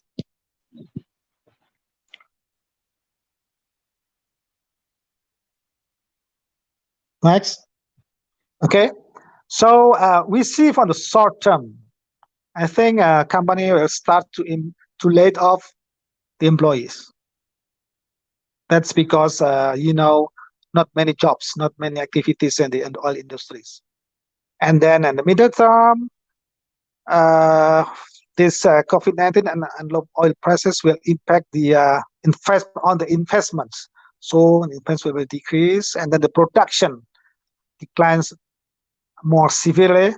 And then the long-term impact is reserve. I think current reserve of Indonesia is about 3 billion, 3 billion oil. I think it's not easy to maintain that number because of this condition. Okay, next. Okay, so how industry cope with this condition to anticipate this? First of all, they must do the cost efficiency. I think if it is not very urgent, very necessary, then should be postponed for a while. And then the oil industries and also the government should have close coordination with oil companies, especially in terms of logistics and procurements. And then I'm glad if the government will give some incentives because of the condition in order to ease the burden of the oil companies. That's for the good of our country. All right, next. All right, so what have been done by the Pertamina? So Pertamina right now is planning to buy about 10 million barrels of crude oil for stock. So Pertamina will have a plan to buy some oil because of the low price, and also the gasoline is 9.3 million, and the LPG. Yeah, I tell you that the lowest selling fuel in history is happening now. It's in Jakarta. It's about 60%. It's lost. It's gone because of this condition. That's just a huge loss. Okay, next.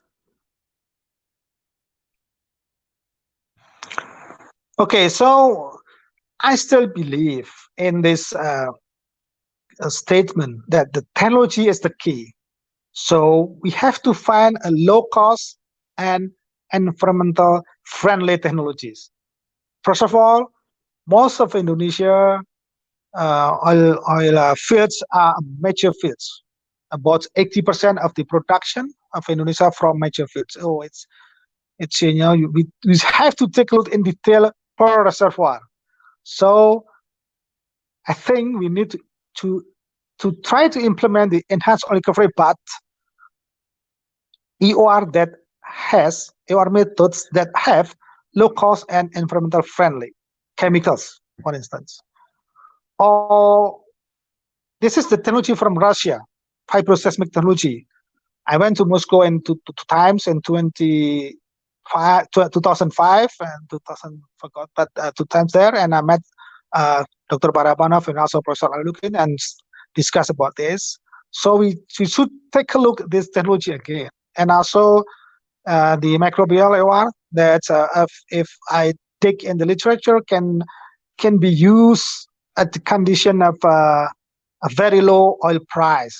So we have to take a look at that, and then this is the new technology. I think Japanese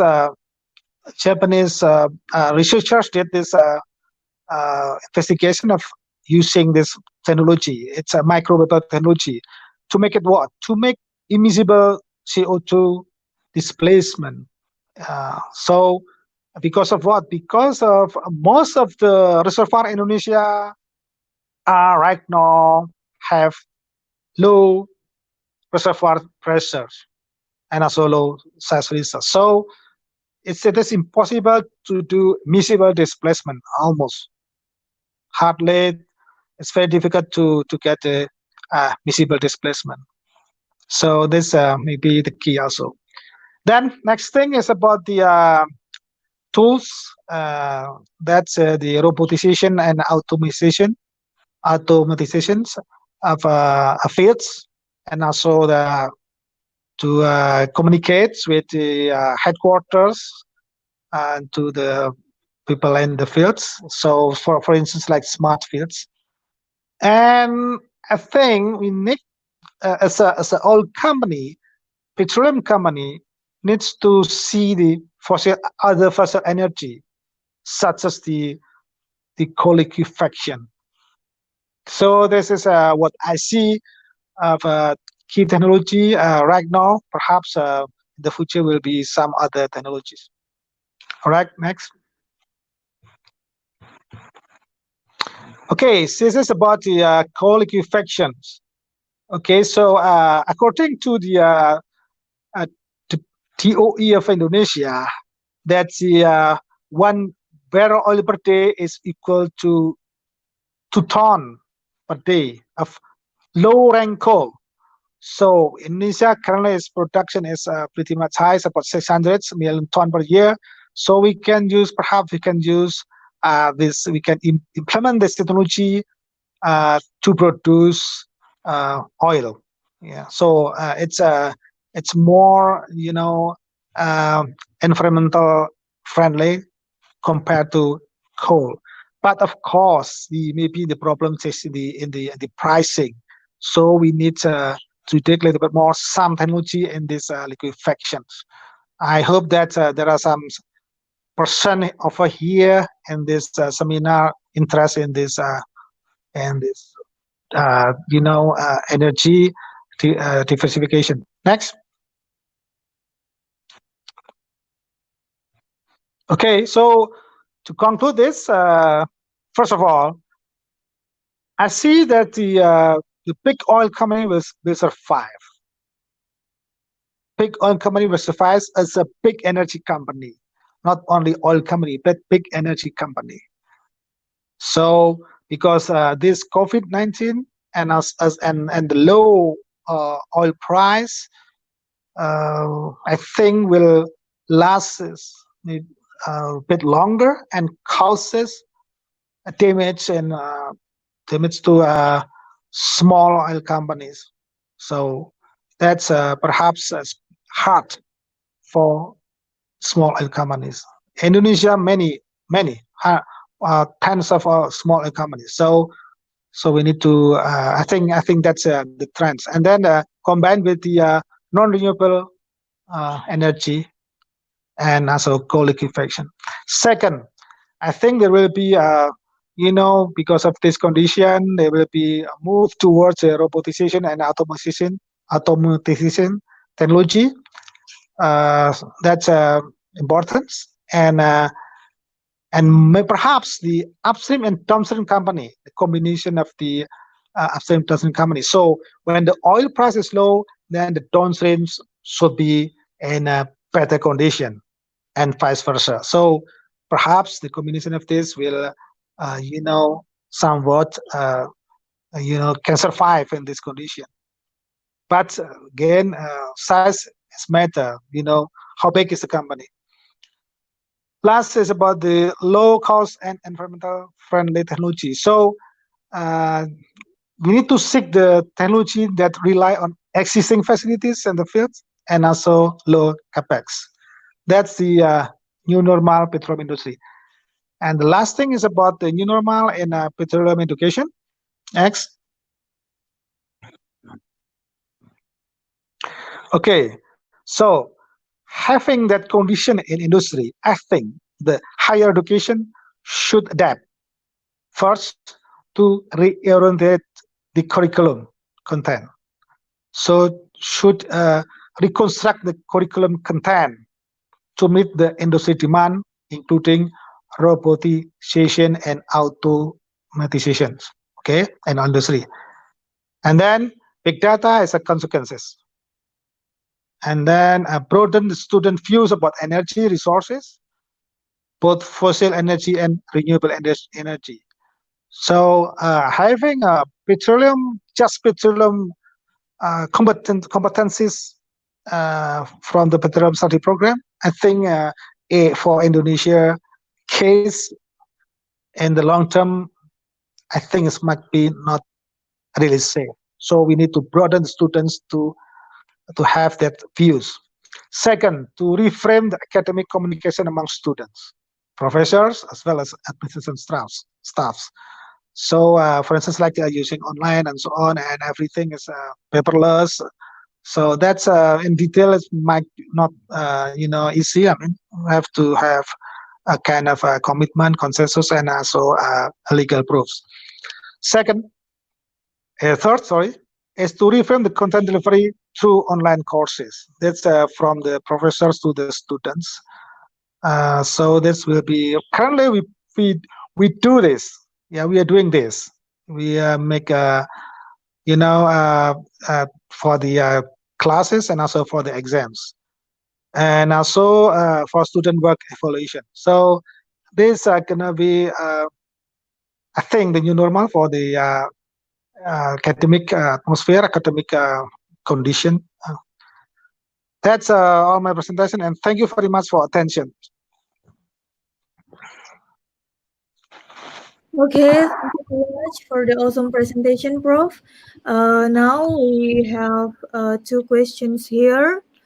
So the first one is, now in the trend of e-mobility, especially in Indonesia, so maybe in the future, consumption will persist in the certain sectors such as aviation, shipping, supply chain on land, and some other sectors. In addition, now the price of fuel oil continues to fall in the world due to the pandemic of COVID-19. So how could the petroleum companies respond to this issue? Maybe this is will answered by Mr. Auli as well as Prof. Tutuka. And for the second questions, wait a minute. Okay, so the development of renewable energy, some oil and gas companies have switched to renewable energy. So what do you think of the development of oil and gas in the future? And especially for Prof. Tutuka, how does the university prepare students for this? Okay, so maybe start from Mr. Auli first. Thank you so much. Thank you, Pa Tutuka. I really enjoyed and learned so much from your presentation. It's giving me more exposure than what happened in Indonesia currently. I'd like to tackle the first one. Now is a trend of e-mobility, especially on the future consumption in certain sectors such as aviation. In addition, how the price will falling down in the COVID-19. So in the response of this issue, basically you saw from my previous presentation, the company has been responded by phasing out their capital into the right side into the next year or to the later years. So this is just to maintain basically is their cash flow and the global portfolio that they have and maintain their dividend. So bear in mind that I forgot to mention in my presentation, this condition persists. It doesn't mean that it will go away. It slowed down, but it's going to pick up soon. So the way I see it in here is, the strategy that you need to understand is looking at your cash flow first. How healthy is your cash flow? If your cash flow is strong enough to do it, then you might be able to maintain your current project as is. But if you're, or even, like I mentioned before, do some M&A with other company. But if you think that you need to maintain your dividend, then maybe it is okay to partially shift your project to the right. If you plan the FID probably in the 2020 and then you shift it to 2021 by negotiating the contract with the contractor, that's one of the strategy that I've seen in my experience. Regarding the consumption persist, of course, the main contributor of the fuel consumption in here is from the aviation, and the aviation hasn't really moved so much, even in the US. But to be honest, I have already seen a positive sign that the people is eager to go back into the active physical activities, not only online, right? So but it will come back. So it will come back. So that's my response.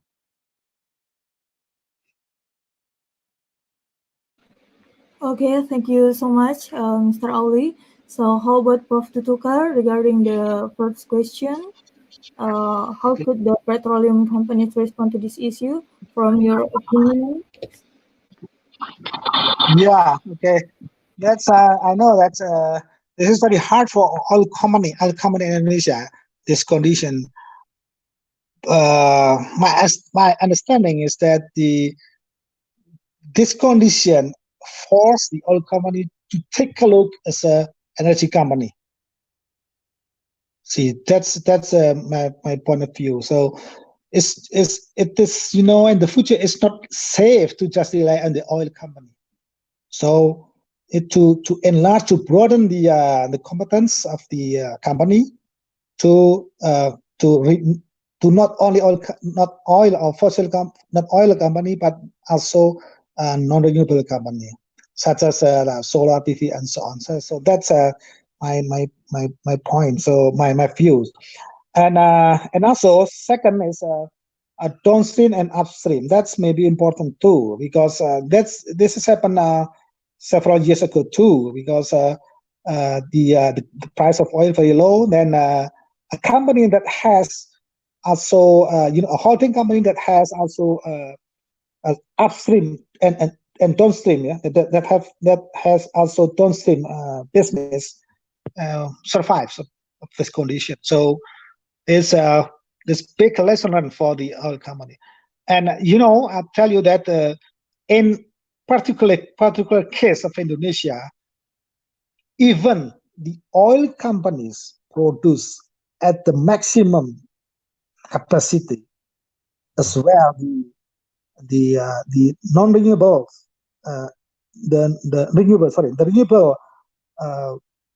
renewable energy companies produce at the maximum capacity, I think will not meet the demand, because our demand is such big. So I'm not worried. I do not worry about competition of the renewable and non-renewable.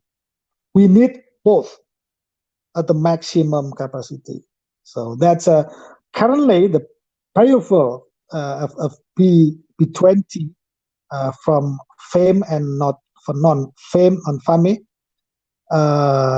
in Indonesia is on the rise. So Professor Subiakyo from IDB producing a catalyst that can produce B20 directly from the refinery, and it was supported by it's supported by the government. It was supported by the government. So that's a condition currently for Indonesia. Thank you.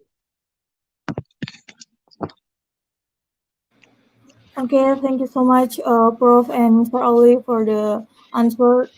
And now maybe we should move to the Q&A session. So we already have several questions in the comment section here. So maybe for the first one is from 𝗏𝒡𝒡. According to the publishing of Samsung in 2020, Samsung published in Nature Energy the new solid-state battery that will enhance our current battery technology vastly better in terms of capacity and density.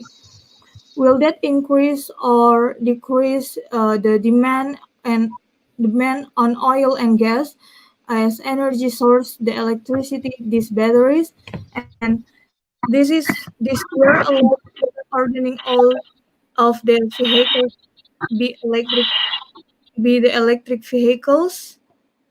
Okay, maybe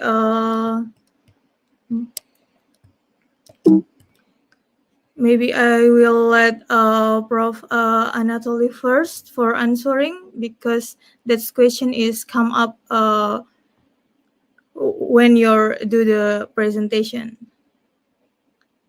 Once again, can you repeat the question? Okay. Or put it in writing there, because they're appearing. Because yes, Samsung published in Nature Energy a new solid-state battery that will enhance our current battery technology in terms of capacity. So, would you like me to comment on this, or what? What is the question? What do you think about the issue of this Samsung battery? Well, let me tell you, when I'm in Norway twice a year, for example, I'm driving Tesla. This is electric car. For the last 6-7 years, something like this. And because it's computerized, all the records, I mean, how much energy is consumed and what speed of the car and distance and stuff like this, I recalculate, compare it with oil and gas consumption for normal light-duty vehicles like benzene or diesel-driven automobiles. And I will tell you, on average, Tesla or electric car is 1.9 times more efficient in terms of energy consumption as compared to the best diesel and benzene engines. That's it. So this is a new technology. Okay. And this is absolutely non-harmful for the environment, because there is no pollution from these guys, from the electric cars, and there is no noise. Okay, no CO2 pollution, no sulfur and stuff like this, NOx and stuff like this, And very powerful for you young people, very powerful. So 100 kilometers in 2 seconds, in 3 seconds, it's acceleration.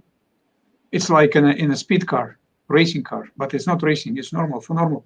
I'm not a racer, I'm 74 years old, you see. I mean, pretty old guy. But it runs anyway, and very convenient. So this is new technology. I mean, and I just greet it. That's fine. People can say that, I mean, pollution from the batteries, electric batteries, are also very harmful. Yes, they are, especially at the stage of production. But the difference is you produce the batteries in a closed environment, in a factory, where you can, sequestrate all these, gases which are coming as a co-product, and they're not harmful for the nature because you utilize them. And what's going on in the public sector when you're driving normal car with normal CO2 would sleep, exhaust and stuff like this. So that will be harmful, and electric car is much better for this in this respect, much better. So this is my short, long comment on this. Okay, thank you so much, Prof, for the bright explanation about that. And maybe for the next one is for the all speakers, learning from the oil crisis, what should we do for gas production and its market, and what's the future of natural gas? Maybe we start from Mr. Ardian first to answer this question. This is from Muhammad Wijaya Narko. Thank you so much, Nur. I appreciate a question from Muhammad Wijanarko. So basically, currently the oil price is crashed, and then the gas itself. If we take a look on the learning from the U.S., where when the oil price is down and then the oil production also down, basically there's a demand for the gas. So interesting part in U.S., the gas price are increased because there is a lack of the gas, because the gas typically are coming as an associated gas from the oil. But the interesting part of the gas compared with the other energy, especially compared with the oil, is the gas is more environmental friendly, because in terms of the emissions and so on and so on. So the future of the gas is bright, and then the petrochemical industry, which is depending on the gas, also quite very demanding. So I do believe that the future of the gas is driving by the emission, is driving by the people lifestyle, driving by the environmental regulations, and so on and so on. So the gas has a benefit compared with the other hydrocarbon sources like oil, coal, and other type of the renewable. So renewable can be a competition with the gas, but bear in mind that currently with the situation where the oil price is low, and then the nature of the energy demand also low, is quite also impacting to the renewable energy. So I just would like to comment to the battery demand from Samsung as an example. So the battery has a lot of benefit, as mentioned by the Prof. Antony, but again, for the long term, the battery can be benefit in storing the energy, especially for the transportation. So at the moment, we need to realize that the demand is driving by the transportation and the industry. Thank you. Okay, thank you, Mr. For the answer. Maybe next one. How about Mr. 𝗏𝗓𝗖𝗓𝒂𝒂𝒧's opinion about this issue, about the oil crisis? And Sure. Thank you, Nur. So my personal opinion is, again, come back into the but there's no doubt, LNG is cleaner, safer, and it's demandable. But we need to look back on the capital spend that each operator has at this moment. They need to open their strategy and then see whether they could really enhance their LNG project, or they should shift it to other project, right? Technically, I totally agree as the previous commenter about the LNG itself. Again, we need also to consider that we know the process of the gas is not as simple as the oil. When you're doing the processing of the lean gas and then wet gas and everything else, it comes to be more complicated in the process. So bear in mind about that. But yes, agree with the first statement that it should be evolved when the oil price is going down. Thank you. Okay, thank you, Mr. Ali, for the explanation as well. And maybe next question is from 𝗏𝗢𝗓𝗂𝗏𝒂𝒂𝒧𝗏.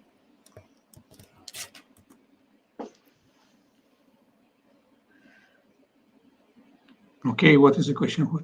The question is, what might fluctuate the oil price in the future after bounce back from the COVID-19 period? And how will be the competition between oil and gas against the renewable? Will it cause the oil price crash again? Maybe now, Prof. Tutuka, what do you think about this question from 𝗏𝗓𝗏𝗏𝗏𝗏𝗏𝗏𝗏? Thank you for the question. It's a good one, a philosophical one. Fluctuation of prices will not be happened only to oil or to gas or to any other resources, energy resources, not only energy resources, food resources as well, as you know. Say, for example, because when demand is coming, we're not ready for that demand. We cannot plan it. So we started to build on. And when we started to build on the industry to the full capacity, demand is over. We are oversupplying again, we start to reduce again. So they are going counter-current all the time, these cycles. And we understand their nature, but we cannot do anything with that. Why? Because as a society, the global society, we are in competition to each other, not in agreement, not in collaboration. We cannot model it. Say, for example, if you take a single family, how much you eat, how much you would consume today, tomorrow, on Friday, Saturday, and so on and so on, in a month, you plan it. And your plan is going ideally according to your budget and to a number of people in the family and your preferences, okay? So there is no overproduction of food or underproduction of food. You're not starving and they're not getting too thick, too fat, for example, because you balance it, you know how to do it. In a single family, in a small enterprise, you also can do it, but in a big companies which are not associating to each other, but competing, trying to get the better piece there and there and there, and even big countries, which would not like to go into any agreements, something like United States, for example, because United States believe that United States is the best nation in the world. And that's it. And no discussions afterwards. So we need to have that one answer. One small history. When Europe, it was 5-7 years ago, when Europe said that we have to reduce the coal consumption, because the coal was very harmful for the environment. And they were very keen about the environment. At the same time, United States started to build on production of from shales, gas and oil, and coal started to be extra produced quantities, but they didn't want to reduce the production of it. And they also started to believe that this is harmful and forced European unity to buy it from the United States. Okay, this is a policy. Okay, and despite all this, green peace preferences of the European Union, they forced to buy American coal because it was a time like this, and so they pressed them to do it. So there's no opinion there, always a competition. In a competition, you cannot smooth it. You can smooth this peak, but you cannot get rid of them. Demand is coming sometimes unexpectedly, although we are planning. I mean, we are forecasting that it will be higher or lower demand. To what extent? Nobody knows, because we are not we are not agreed with each other. Some of the things are still secret and stuff like this, confidential. We do not disclose these things and so on. Unfortunately, we have to work together in a more open format. Thank you. Okay, thank you so much, Prof. So now we have Dila mention the questions for Prof. Tutuka. You mentioned about AOR in your presentation and how it could help Indonesia oil sector, considering majority Indonesian oil are produced from mature field.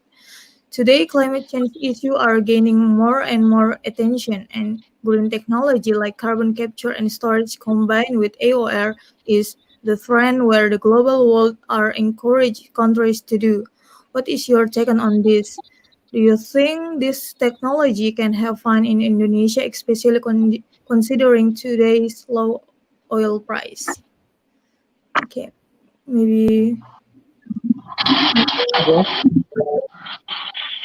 Yeah, thank you. Before answering the last question, that question, I will give comment on the two first questions for other speakers. First of all, the gas. Let me mention this. The problem with the gas is the long-term contract, and it's regional. So we cannot just break the contract. So regardless the fluctuation of the price, the contract must be,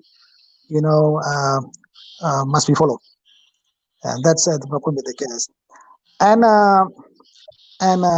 for Indonesia, I think the best strategy for the energy is the locally what we call locally distributed energy.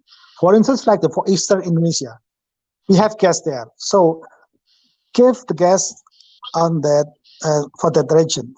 So don't distribute the gas from the far Eastern Indonesia to the west.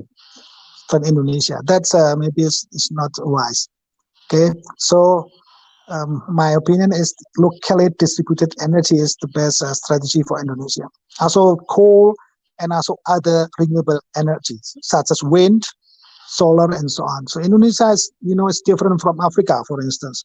Africa is best for the solar thermal. So Indonesia is not very good for solar, for big solar energy. So just small solar energy. So for the villages and so on. So just that types of for Indonesia is different from other countries. So that's what we call it locally distributed energy. So and then the fluctuation of the oil price. Oil price depends on geopolitics, but also psychology, I guess.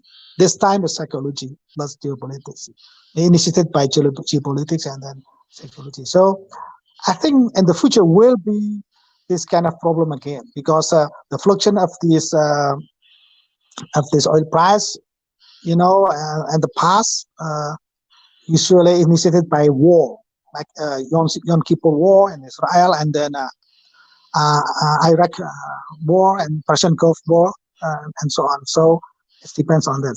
So if this world keep in peace, then I think it's reduce the tension and reduce the fluctuation. Yes. Okay. And answer the EOR. Okay. There is a technique.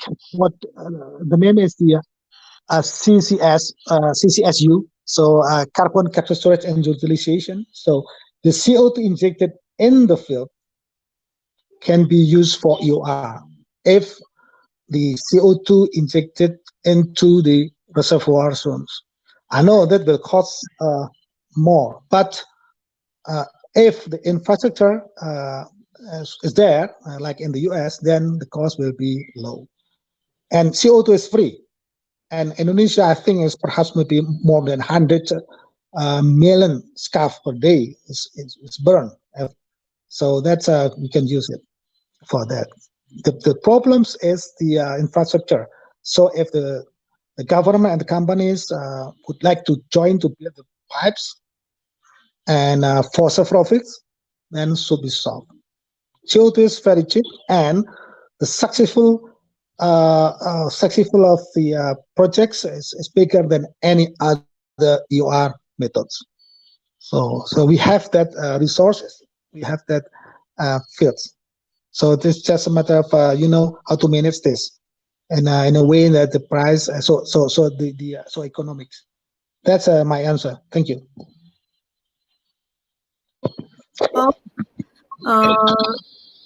Now, yeah, this is the last question from Dila. So this is for all speakers. In general, how will the low oil price could affect the development of carbon capture, utilization, and storage that is combined with EOR? Thank you.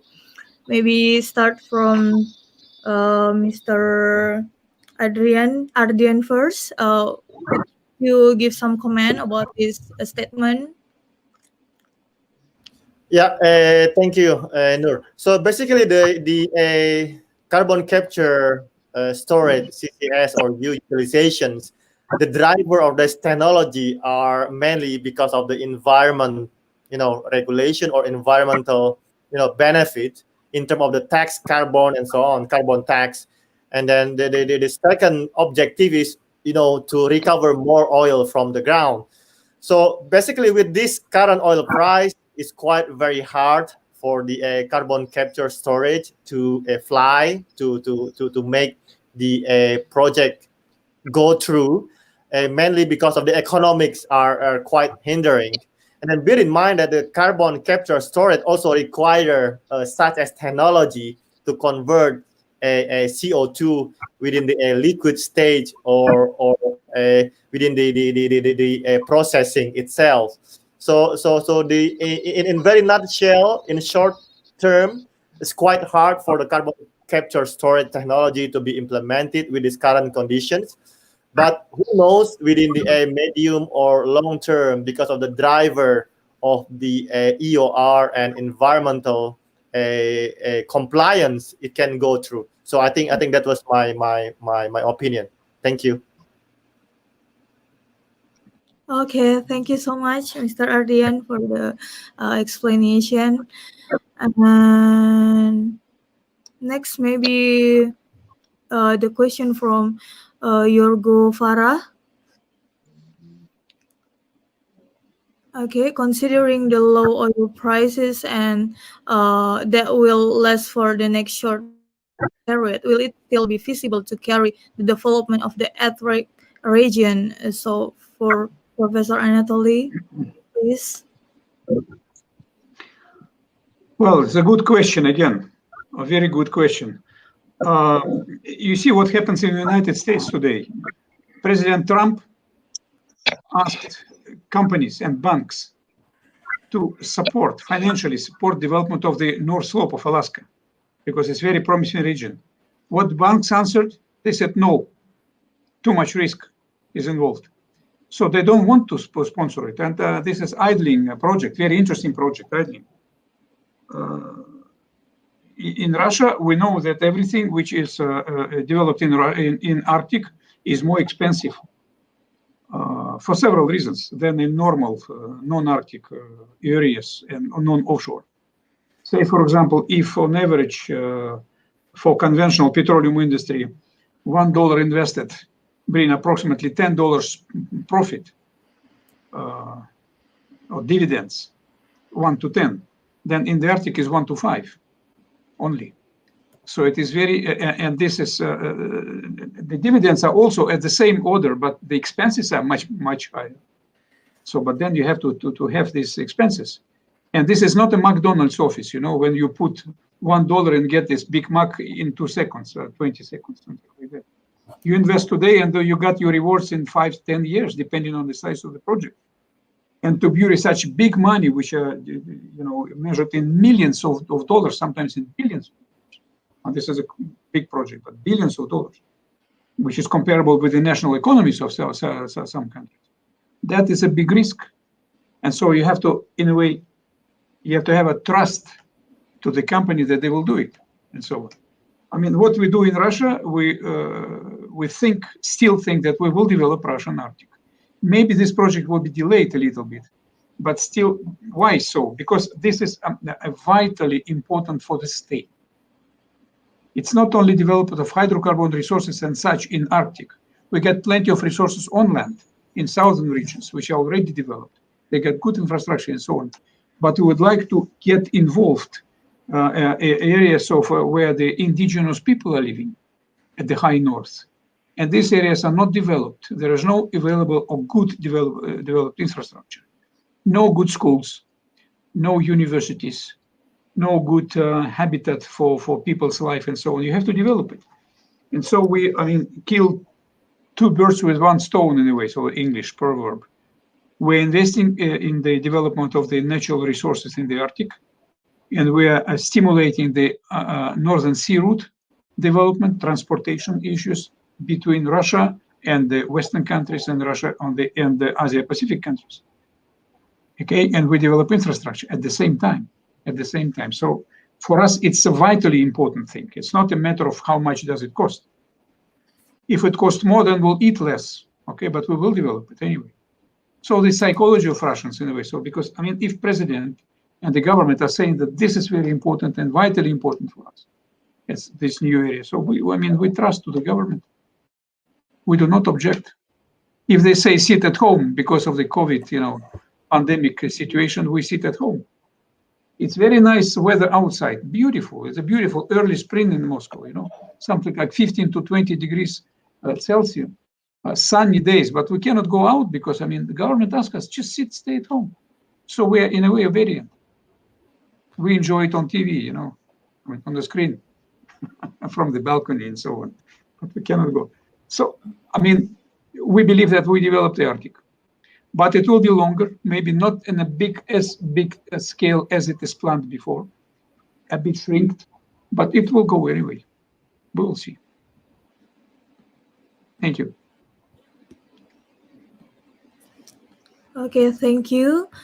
So the next, it's not coming from the comment section, but I would like ask Mr. Ali what we can learn from the giant country like USA to develop Indonesian energy industry. So, what's your opinion, sir? Yes, thank you very much. This is really a great question, and I'm hoping that I can address the answer correctly without being politically wrong.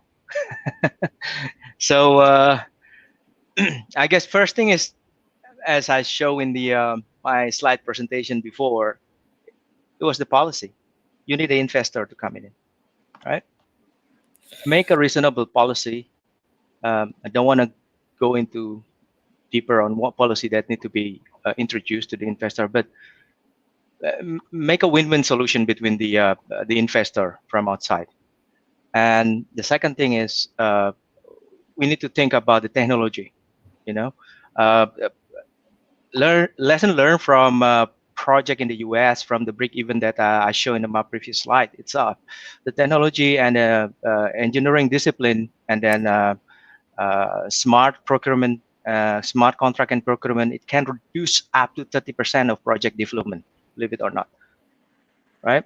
So first is we need to shorten the bureaucracy that happen, right? And then you know, you need to see from two angles: policy, technology, and bureaucracy. That's it. Okay, so that's all, Mr. Ali. That's what I could say. Okay, thank you so much. Thank you so much. So, Yeah. the first one is about the policy and about the technology. So maybe next, we would like to conclude what we are talking about today, and maybe my friends Iksan will deliver some notes from our webinar today, please. Thank you, Miss Nur. Briefly to sum up, all the information, knowledge shared by all speakers or standing speakers, petroleum world basically still attractive now and future. What makes it different is that challenges are is the challenges.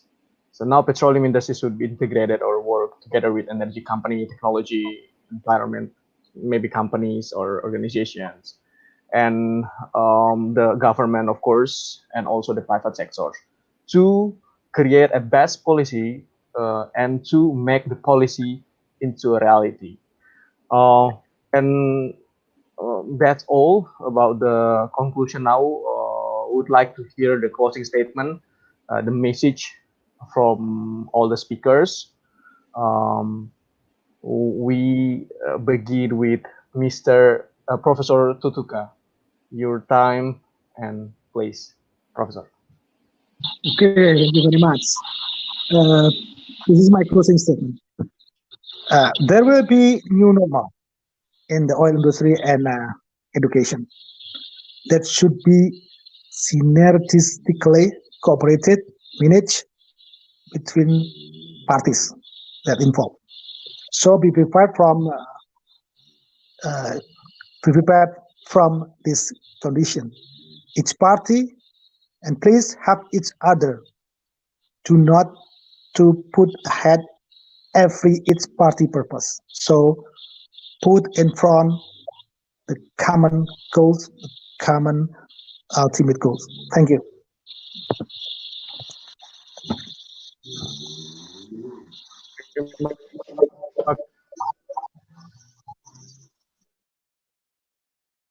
To Mr. Ali Kusuma.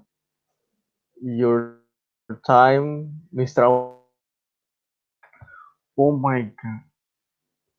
Hello. Sorry, what was the question again? The closing statement. Okay. Your time, Mister. All right. So I guess my closing statement in here, basically, you know, we are in a difficult situation. Yes, indeed, everyone knows that. But it doesn't mean, again, this is gone away. This is just shifting to the right and then slow down a little bit. The opportunity is still there, right? People are talking about the renewable and LNG. We need to consider also, as mentioned from a previous commentator, it's about the cost of the development, and the complexity of the process itself. So for those student that interested to join the petroleum arena, they need to have a kind of sharp nerves on how the fluctuation of the industry itself, and then be more competitive in the future, so that it can be selected and it can be useful for the industry itself. Thank you. Thank you, Mr. Yeah. Next, I would like to hear from Professor Anatoly. Professor, your time. Thank you. Well, first of all, it's a good idea to get such a webinar on energy dialogues, in a way, international one. Very interesting, very good idea. So very good for students, because I can read some feedbacks already coming through the website. Then this is excellent idea. Secondly, it is important because it unites people who have not been acquainted to each other, from different countries, from different origins, with different confession, ethical matters, and so on and so on. Because, I mean, we are coming to the future where we all will work together in international teams. So, I mean, this is our future. We have to know how to behave ourselves, how to keep friendship with people with different origin and different background, and so on, and to be polite, to be intelligent in a way. We're not talking about artificial intelligence, we're talking about natural things, okay?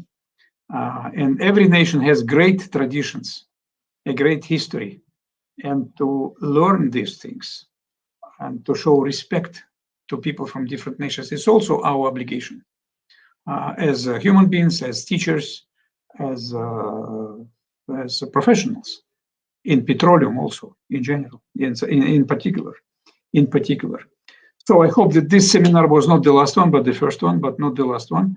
And I think that those who arranged it supposed to put more of efforts in order to make it really global seminar. And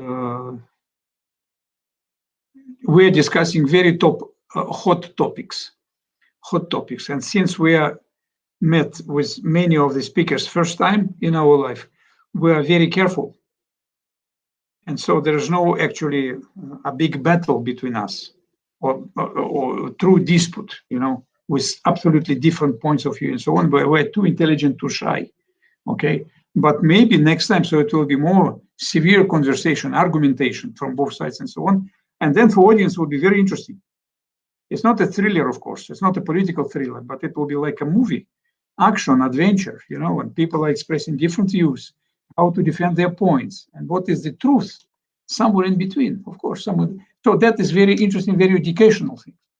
So congratulations with that. Thank you, and would like to be invited again. Thank you. Thank you for the support, Professor. And we move to our last great speaker, Mr. Audian, your time. All right, thank you so much, Iksan, and also Professor Anatoly, Professor Aji, and my colleague Auli. So basically, my conclusion mark is a hope. There is a hope. We believe that this COVID pandemic will be gone soon. We believe that our industry will be transformed to the new norm. We believe that we will be more stronger than before. And then, of course, for our academia, for our student, for our young professional, it is very important for you to be ready, to be adapt, and then prepare your skill in the area where we never heard before, like automations, like a smart field, intelligent applications, and so on and so on. So I do believe that the future is bright, and then let us be ready to be, meeting our demand more safely and more environmental friendly. Thank you. Good. Yeah. Once again, we would like to express our sincere and greatest gratitude to all speakers. Thank you for the inspiring and tough discussions, for the comprehensive, integrated, and deeper informations, and for the motivation to all of us petroleum enthusiasts around the world. And with pleasure, would like to create a webinar again, maybe in the small or middle or bigger scale, and would like to get involved in our next activities. And for the audience, I hope this discussion inspire you and stimulates the discussion between among environments, energy enthusiast environment in all countries, and would like to thank you for the enthusiasm also to watch this webinar. And sorry for all the mistakes that we are going to bear to evaluate, and looking forward to you guys to the next webinar. Once again, thank you for Thank everyone. you. It's a great session. Thank you very much. Thank you. Thank you. Take care, guys. Take care. Take care and stay healthy.